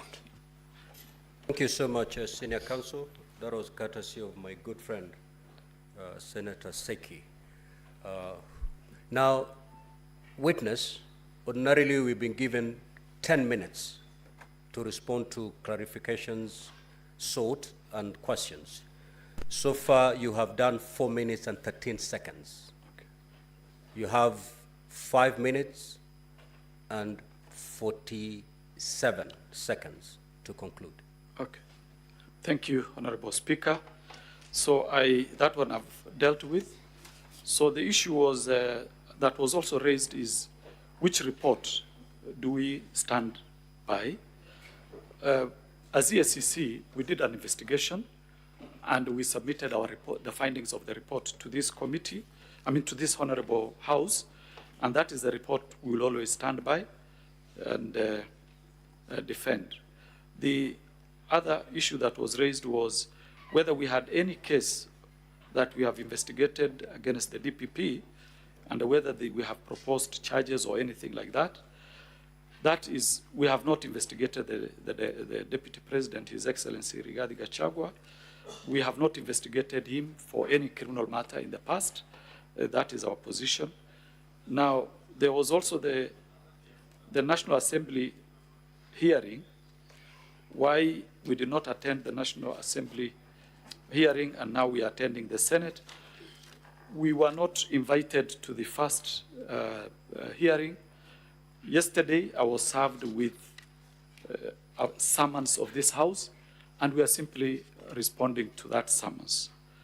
As to why we were not invited in the other one, that I don't know, and we only respond to the summons that were issued. So then, Senator Omugeni, the companies associated with the DP, we've not investigated any company that is associated with the Deputy President so far, and that is our position. Then, Honorable Senator for Kakamega County, activities that are intricate web of suspected to be corruption. On all the items, Honorable Senator, that you have told us whether we have investigated, I think there are 5. We have not, because a report has not been made to us, and it is we should not only wait for a report. We also have the powers to investigate on our own motion, but it is only after we analyze the reports as to whether they fit in within our mandate. Like, for example, if you deal with issues of inheritance, unless there's a criminal aspect on the inheritance bit, inheritance usually will be handled as a civil matter.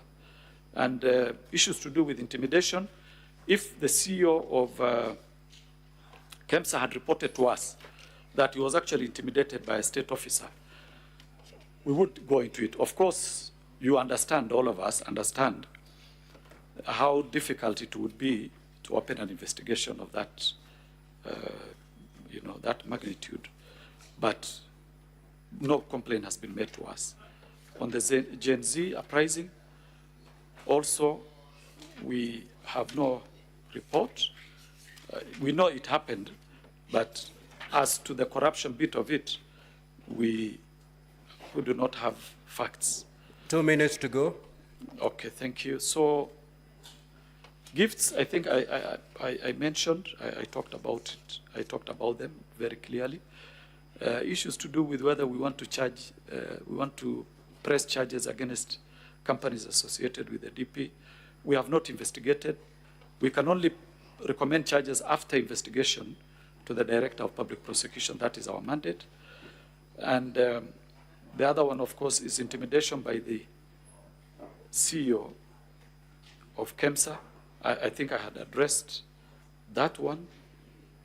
Then finally is whether we want to prefer more charges or more sanctions against the persons involved and on this matter, especially on criminal culpability. That the issue of criminal culpability is still open, and we will be inviting some people probably in the near future. But as of now, we dealt with the issues of administrative action against the individuals involved. Thank you, Honorable Speaker. If I may have not addressed one or two questions, it's Very well. Now we move to the second round.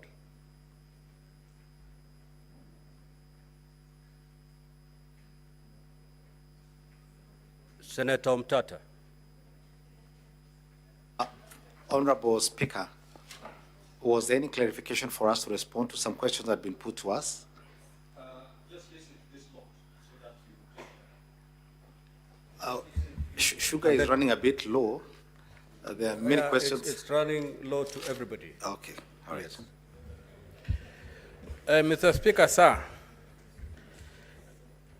to the witness from the Ethics and Anti-Corruption Commission, I would like to ask whether the Kenya Kwanza Coalition document is unconstitutional and therefore null and void to the extent that its formula for sharing executive power violates Articles 10, 27, 129, 130, and 131 of the Constitution. Number two,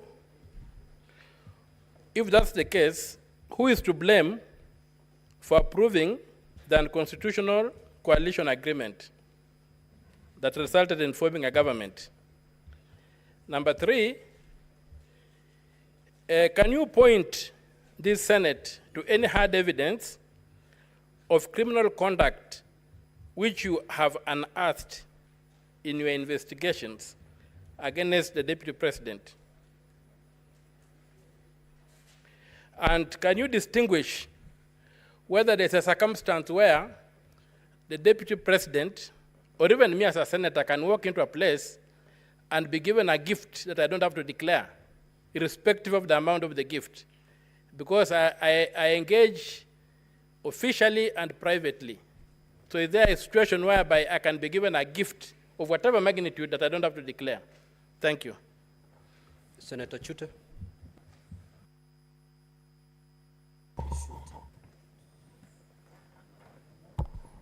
Thank you very much, Honorable Speaker. Honorable Speaker, let me first of all thank Bwana Abdi for many years' service he has given to this country, and we highly respect him. I want to refer Abdi to ground number 11 and also to his documents, page 7. Ground number 11 says, His Excellency Rigathi Gachagua bullied Kenya Medical Supplies Agency officials into awarding a tender for supply of mosquito nets to Crystal Limited. And in your letter, on page 7. The Commission, let me read. The Commission is of the opinion that the conduct of the CEO, Terry Ramadhani, amounts to violations of leadership and integrity act, particularly section 10 and 11. Mr. Abdi, today, as we speak, Terry Ramadhani is a deputy ambassador in India.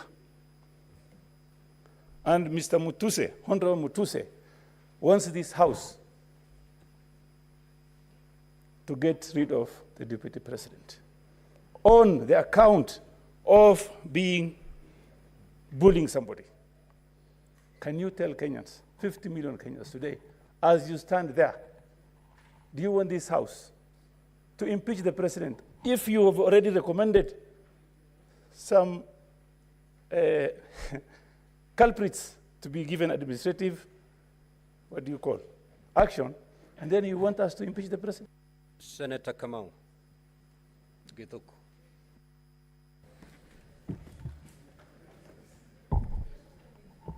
Thank you very much, Honorable Speaker. Honorable Speaker, I want to ask a question to the Deputy Chief Executive Officer. In the course of your investigation, is there anywhere that you have identified that the Deputy President of the Republic of Kenya, who you want impeached, influenced any tender award? Thank you, Honorable Speaker. And the senator was elected by the people of Kajiado, Senator Seki.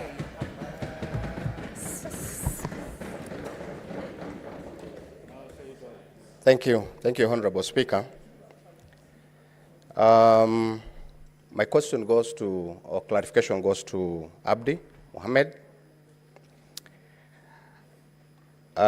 Mohammed, we have realized that there is a report from the ACC and a report from the Committee of Health of the Senate in regards to the, this issue of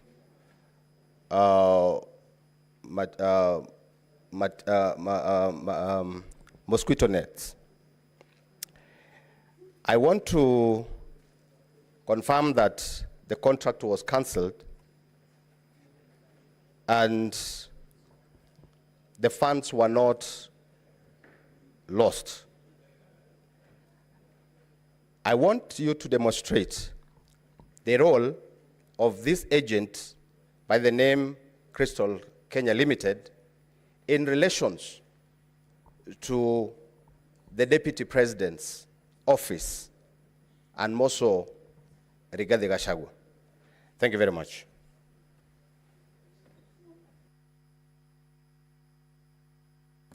Senator Miraj. Okay, if you don't have any question, then log out. You may now proceed, and thereafter we'll have an opportunity for the counsel for the Deputy President to respond to the clarification sought. Thank 5 you. minutes. Thank Abdi, you, have 5 minutes. Honorable Speaker. In fact, I'll take less than 5 minutes. Senator Omutata, I think he raised the issue of whether the agreement of the Kenya Kwanza document or Kenya Kwanza government document is unconstitutional. I think that one is only the courts that can actually find whether that document is unconstitutional or not. It's not within my ability or power, or rather to comment about the constitutionality or otherwise, and whether the document is null and void, and whether it contravenes certain articles of the Constitution. The second one was who is to blame for drawing unconstitutional agreements or documents. I think that is also something that can be tried in court in my view. If anybody suspects whether this document is constitutional or not, I think the best thing to do is to try it in our courts, and they will, of course, give directions on what can be done. Now, the other one was whether we have investigated any criminal conduct against the DP.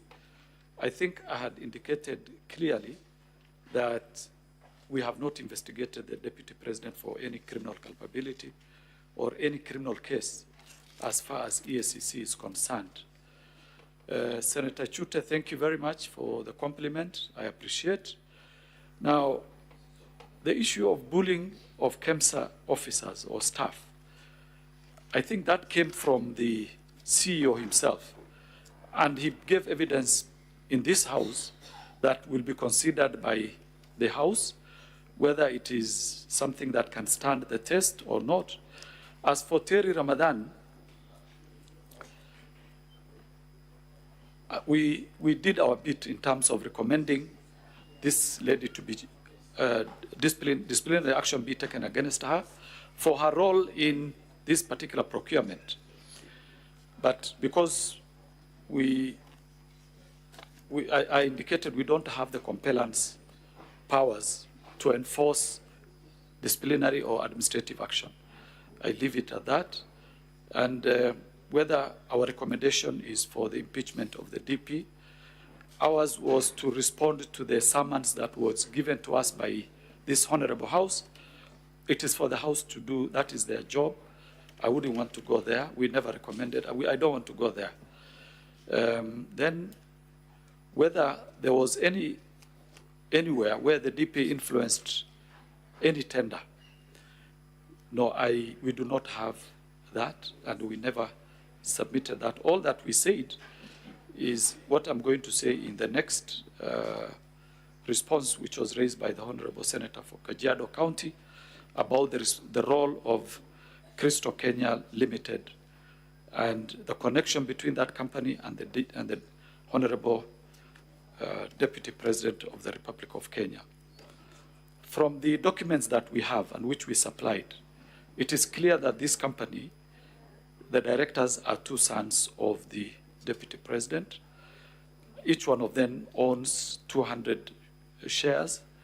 They are the only directors of that particular company. And that is the nexus between the Deputy President, Honorable Rigathi Gachagua, and that particular company. And that is our response as of now. So, Honorable Speaker, thank you very much. That's it. Counsel for the Deputy President, we'll give you 10 minutes, starting now. Thank you very much, Honorable Speaker. I'll share my minutes with my colleague Ndegonjiro. My questions are limited to the issue of the shareholder agreements. I'll be quick. The questions were asked by my learned senior and colleague and friend, Professor Ojenda, Catherine Muma, and Senator Omtata. I'll begin with the questions by my learned senior, Mr. Ojenda, and I'll begin with the second question he asked. He asked, is the relationship between the President and the Deputy President irretrievably broken? That's not a legal question, but in my experience as a Kenyan, there is no such thing as an irretrievably broken political relationship. Members of Jubilee, a party I served as an advocate for, woke up in March 2018 to find their leader shaking hands with his opponent at Harambee House, and they subsequently found a way to work. A few months ago, the President and the Honorable former Prime Minister have found a way to work. There's no such thing as an irretrievable political relationship. Secondly, leadership constitutionally is not so much about how you feel. It is about your duty and your responsibility constitutionally. Your feelings must take a back seat to your duty to the people of Kenya. Secondly, I was asked about the counties. Now, when you look at these shareholder agreements, and again, if members will go with me to page 418, where you find the shareholder agreement between ANC, Ford Kenya, and UDA. Sorry? Oh, volume, sorry. I don't know how to increase the volume. Council, sorry, Council members, I'm getting a bit lost when you say UNDA. UNDA, if spelling in Swahili is UNDA. No, UDA, sorry, I come from Mount Kenya. United It's Democratic Alliance. If you use maybe the first, you first make clear. I'm sorry. That it is United Democratic Alliance. Yes, I'm sorry. We use acronyms, I'm sorry. It's the United Democratic Alliance Party. The full name of Amani is Amani National Congress Party, and the full name for Ford Kenya is Ford Kenya Party. So their agreement at page 429, you will note, Professor Ojenda, it does not talk about counties. The agreements seem to have been structured in regions. It talked about region. Now, I don't know what they meant by those regions, but what I can tell you is that at paragraph 20. Also, I will allow Mr. Abdi to have a seat somewhere as you conclude. Yes, as I said, Honorable Senator for Kisumu, at page 429, which would be paragraph 20, subparagraph O, that's the first proviso there was. Further terms, parameters, and details of the sharing of positions of responsibility in the national government pursuant to this article shall be contained in a separate schedule to this agreement, which schedule shall be negotiated and executed before the date of the general election scheduled on 9th August 2022. So this was not a final agreement. My understanding is that there were further schedules. I don't know what those schedules said. They are not available at the Register of Political Parties. They may very well have included all the counties you asked for. Maybe Kisumu was in the subsequent schedule, I don't know. Secondly, the drafters of this, as I've said, were careful to stay within the confines of the Constitution, because at paragraph 22, subparagraph G, this is what they said. Notwithstanding the content of this article, the founding member parties hereby commit to make any adjustments that may be necessary to accommodate the development priorities of other parts of the country, to ensure equitable distribution of Kenya's national resources and wealth for the benefit of every citizen and every part of Kenya. So there was a proviso to ensure that the document was constitutional.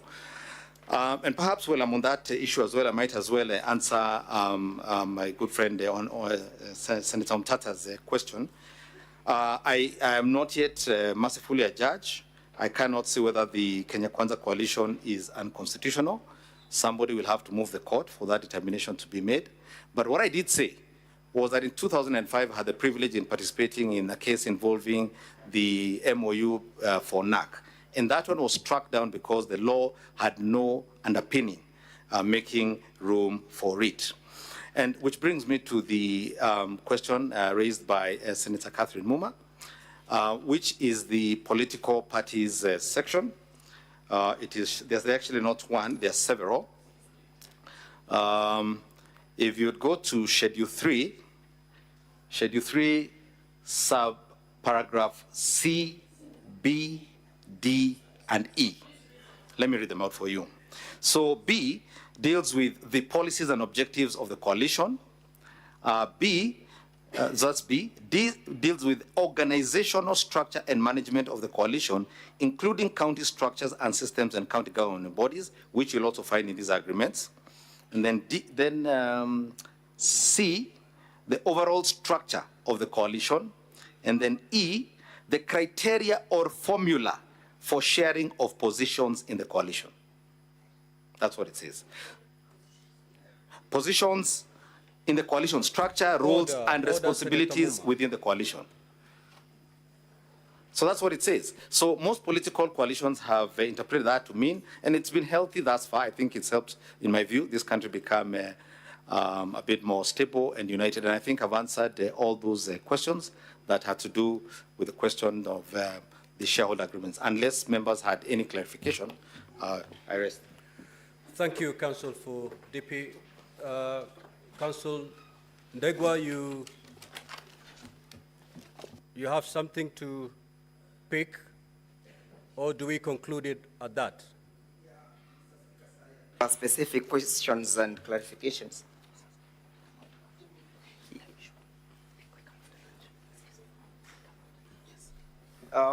Noting at the mood of the House, perhaps I can indulge the House. I respond the same after lunchtime. No. After lunch, we are going straight to your main witness. Very well, Mr. Speaker, sir. So what we can do, Council Ndegwa, allow me to invoke Standing Order 34.2A for the convenience of the House to add 5 minutes. So the House will rise at 1:05 instead of 1. I am well guided by your wisdom. Yeah, Mr. Speaker, sir, there were 2 questions for the National Assembly side to respond. Okay, 2 questions. then let's do this. Let's do this. Instead of the House rising at 1:05, we will rise at 1:15. So, Council Ndegwa, you'll take your 5 minutes, and then the rest shall be given to the Council for the National Assembly. I am well guided, Mr. Mr. Speaker, sir, the witness is asking if he can leave the Absolutely. platform. He's discharged. Thank you very kindly, Mr. Speaker, sir. I was asked to clarify by Senator Joyce Carrill why I am dealing with the report from the Senate and what am I driving at. The report to the Senate is intended to indicate that none of the participants in that tendering process ever benefited from that particular process. All the 17 companies, none of them benefited, and that as a result or as a consequence of the failure to proceed to the next levels, the country did not lose even a single cent. A question was put to me why I am looking at the submissions by various parties and not going to the observations and the recommendations by the Senate. And just like a skillful legal surgeon, I have been able to point out various findings, submissions. For example, the submissions finding themselves at page 222, paragraph 107 and 106, 107 and 109 find themselves at the recommendation, at the observation of the Senate at page 271. So there is serious correlation between my findings as submitted by various parties who appeared before the Senate and the observations made by the Senate. So I dealt largely on what the Senate found as opposed to what the Senate had during the proceedings. Number 2, Mr. Speaker, sir, clarification was sought as to why the bid failed. And although that will be dealt with at length, permit me to draw the attention of the Assembly to page 108 of the volume 3 of the Deputy President's Body of Documents. You'll find a letter from KEMSA dated the 5th May 2023, being a notification to Shobika Impex Private Limited. And it reads, the reference is made to the above tender and advised that the tender was unsuccessful due to the following reasons. 1, tender security was not paginated. Number 2, please plan to collect your bid security from the procurement office immediately. It may be of interest to note the date when this letter is being generated is the 5th of May. It also be of interest to note when the alleged bullying and intimidation occurred. This letter precedes the alleged bullying, alleged intimidation. Number 2, Mr. Speaker, sir, this letter is voluntarily being issued and being generated by KEMSA themselves at their own intuition, as opposed to being triggered by any external officer, in this case, the person of the Deputy President. In their own volition, KEMSA triggers and invites Shobika to come and collect their bids, and on witness, Mr. Speaker, sir, the witness confirmed that this is always the end of a failed bid. Finally, Mr. Speaker, sir, permit me to draw the attention of the Assembly to the matter in issue. That is at page 36 of the volume 1 of the impeachment motion. The matter in issue that is subject for interrogation, Mr. Speaker, 45 seconds.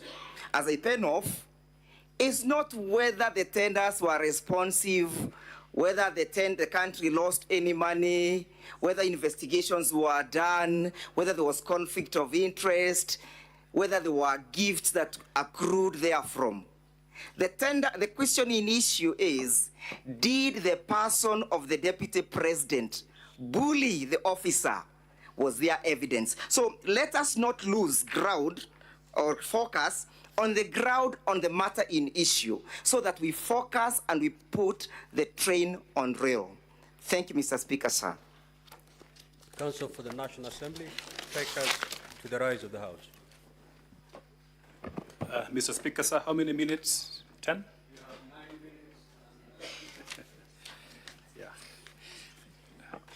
Thank you, Mr. Speaker, sir. I am here to respond on behalf of the National Assembly on only 2 questions.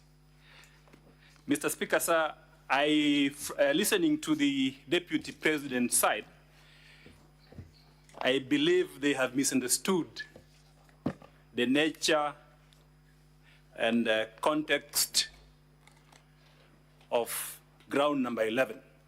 And there was a question by the Senator whether we have substantiated ground number 11 on bullying of KEMSA officials. Secondly, there was a question also on whether there was loss of public funds in this tendering process. Mr. Speaker, sir, allow me to answer the first question by mentioning that the Deputy President of the Republic of Kenya is a high-ranking state official. The Republic of Kenya, the polity of the Republic of Kenya is based on certain fundamental national values and principles of governance. In addition, there are provisions on leadership and integrity. If you look at the provisions of Article 75, starting with 73, then you conclude with 75. There is an express prohibition on conflict of interest when it comes to all state offices. Now, to contextualize that question, you have to look at the purpose of impeachment. The Deputy President, being a high-ranking state officer, means that there is a constitutional process for bringing him into account to question his conduct. And that is why you have this process of impeachment. Impeachment is about political responsibility. It's about governance. Impeachment is not about criminal culpability. It's not about gathering evidence for purpose of taking him to court. It's about bringing him to account on what he has done from a political standpoint, and that issue of the distinction of criminal processes from impeachment has been clarified by the Supreme Court of Kenya. The Supreme Court of Kenya, in the case of Mike Sonko, was expressed clear and unequivocal that impeachment is about those values, ethos in Article 10 and the provisions of leadership and integrity in Chapter 6. Now, if you look at the way ground number 11 has been coached, ground number 11, Mr. Speaker, sir, ground number 11 talks about gross misconduct.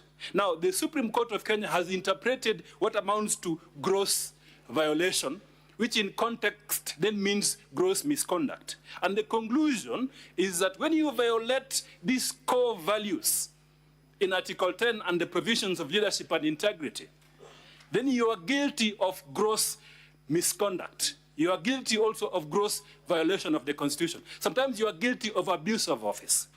So to put it in context, if you look at that charge that we have put in ground number 11, it talks about bullying of KEMSA officials.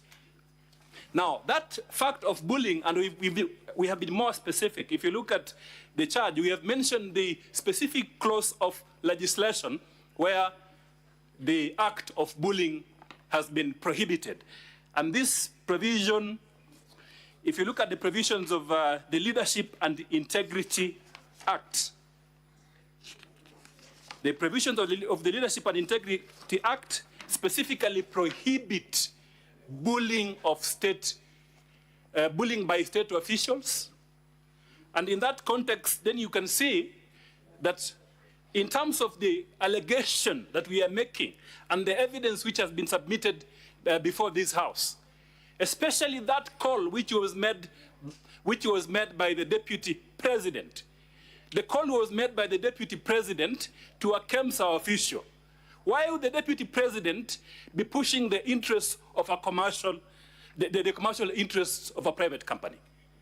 That is crystal clear when you look at his own admission in his response to this allegation. The Deputy President has admitted that he lent the sum of Kenya shillings 200 million to Crystal Company to acquire some hotel in Nyeri. This is the same company which the Deputy President is making a call to KEMSA to consider. And a senior KEMSA official, in this case the managing director, goes to EACC in a tender process. Mr. Speaker, I just wondering which clarification my learned colleague is responding to, because the time for submission is in the evening. Yes, Counsel from the National Assembly. Yes, Mr. Speaker, so I'm just concluding that it's an impeachable offense to make the link. Very well, now conclude. Yes, so, Mr. Speaker, sir, if you look at then the evidence which has been submitted by Dr. Mulwa, that he received a call from the Deputy President, who is a high-ranking state official, to go to EACC, and then he went to EACC to collect evidence, which EACC had gathered for purposes of submitting that tender to the Deputy President or his conduct, in this case, his son. Then what we are saying is that that act by the Deputy President then constitutes a violation of the provisions of the Leadership and Integrity Act, specifically Section 34 of the Leadership and Integrity Act, and that amounts to bullying. And to that extent, we are submitting that charge has indeed been substantiated in all its four corners. On the second question, and here again, it appears there is a misnomer. To prove an economic crime, you don't need to prove that there was loss of funds. An economic crime in this case occurs when a sitting Deputy President, in a tendering process, he makes a call, which the recipient then interprets in a different way, perhaps to influence the tendering process, or perhaps to for certain decisions to be made in favor of that person. And the person who is making the call is a sitting Deputy President. That is why then the provisions of the Constitution prohibit conflict of interest. If you may, I think my learned friend has enjoyed a lot of latitude in respect to responding to issues that were not sought for clarification. I was taking note of all the issues that were sought. And the issue that Council is responding to are not among those that were sought. And if they were, then you need to indicate from which particular senator did seek that. Counsel for National Assembly, reserve other matters for submission. Yeah, Mr. Speaker, so I'm responding to the question of whether there was loss of funds. That was not sought for clarification. It was sought by a senator. And, it was sought. It was sought. It was sought. Yeah. 1 minute. Yeah. So, Mr. Speaker, sir, in this case, evidence has been led. If you look at it from one perspective, evidence has been led by Dr. Mulwa that indeed there was a delay in this procurement. Secondly, fewer nets were supplied. Thirdly, there was a question concerning the costs incurred in this tendering process, and the evidence was that 55 million shillings was incurred in this tendering process. It came from the mouth of Dr. Mulwa. So to that extent, you can see there was some loss. Whereas the tender was financed by the Global Fund, from our own perspective, we lost a lot, not only from a monetary perspective, but also from the other factors. What about Kenyans who did not access this malaria, these mosquito nets and were exposed to malaria? Is that not a loss which is non-monetary, and therefore, to that extent, one can make a conclusion that the conduct of the Deputy President in this regard violates the provisions of Section 34 of the Leadership and Integrity Act? Mr. Speaker, so I end by stating that we have fully substantiated ground number 11, and it's one of those grounds where the evidence is clear, conspicuous, and there is a nexus to the Deputy President himself through a phone call that he made to Dr. Mulwa, and he has admitted making that phone call. Thank you. Thank you. Now, honorable senators, we are going to start with the Deputy President at exactly 2:30. If you keep time, we're going to save time so that we don't have to ring the bell for a quorum. If we can start taking the evidence from the Deputy President at 2:30, then we'll be able to manage our time going forward. You may now rise. Honorable Senators, it is now 1:15, and having concluded the business for which I extended the hours of the sitting pursuant to Standing Order 34-2A, the Senate stands adjourned until today, 17th of October 2024 at 2:30 p.m.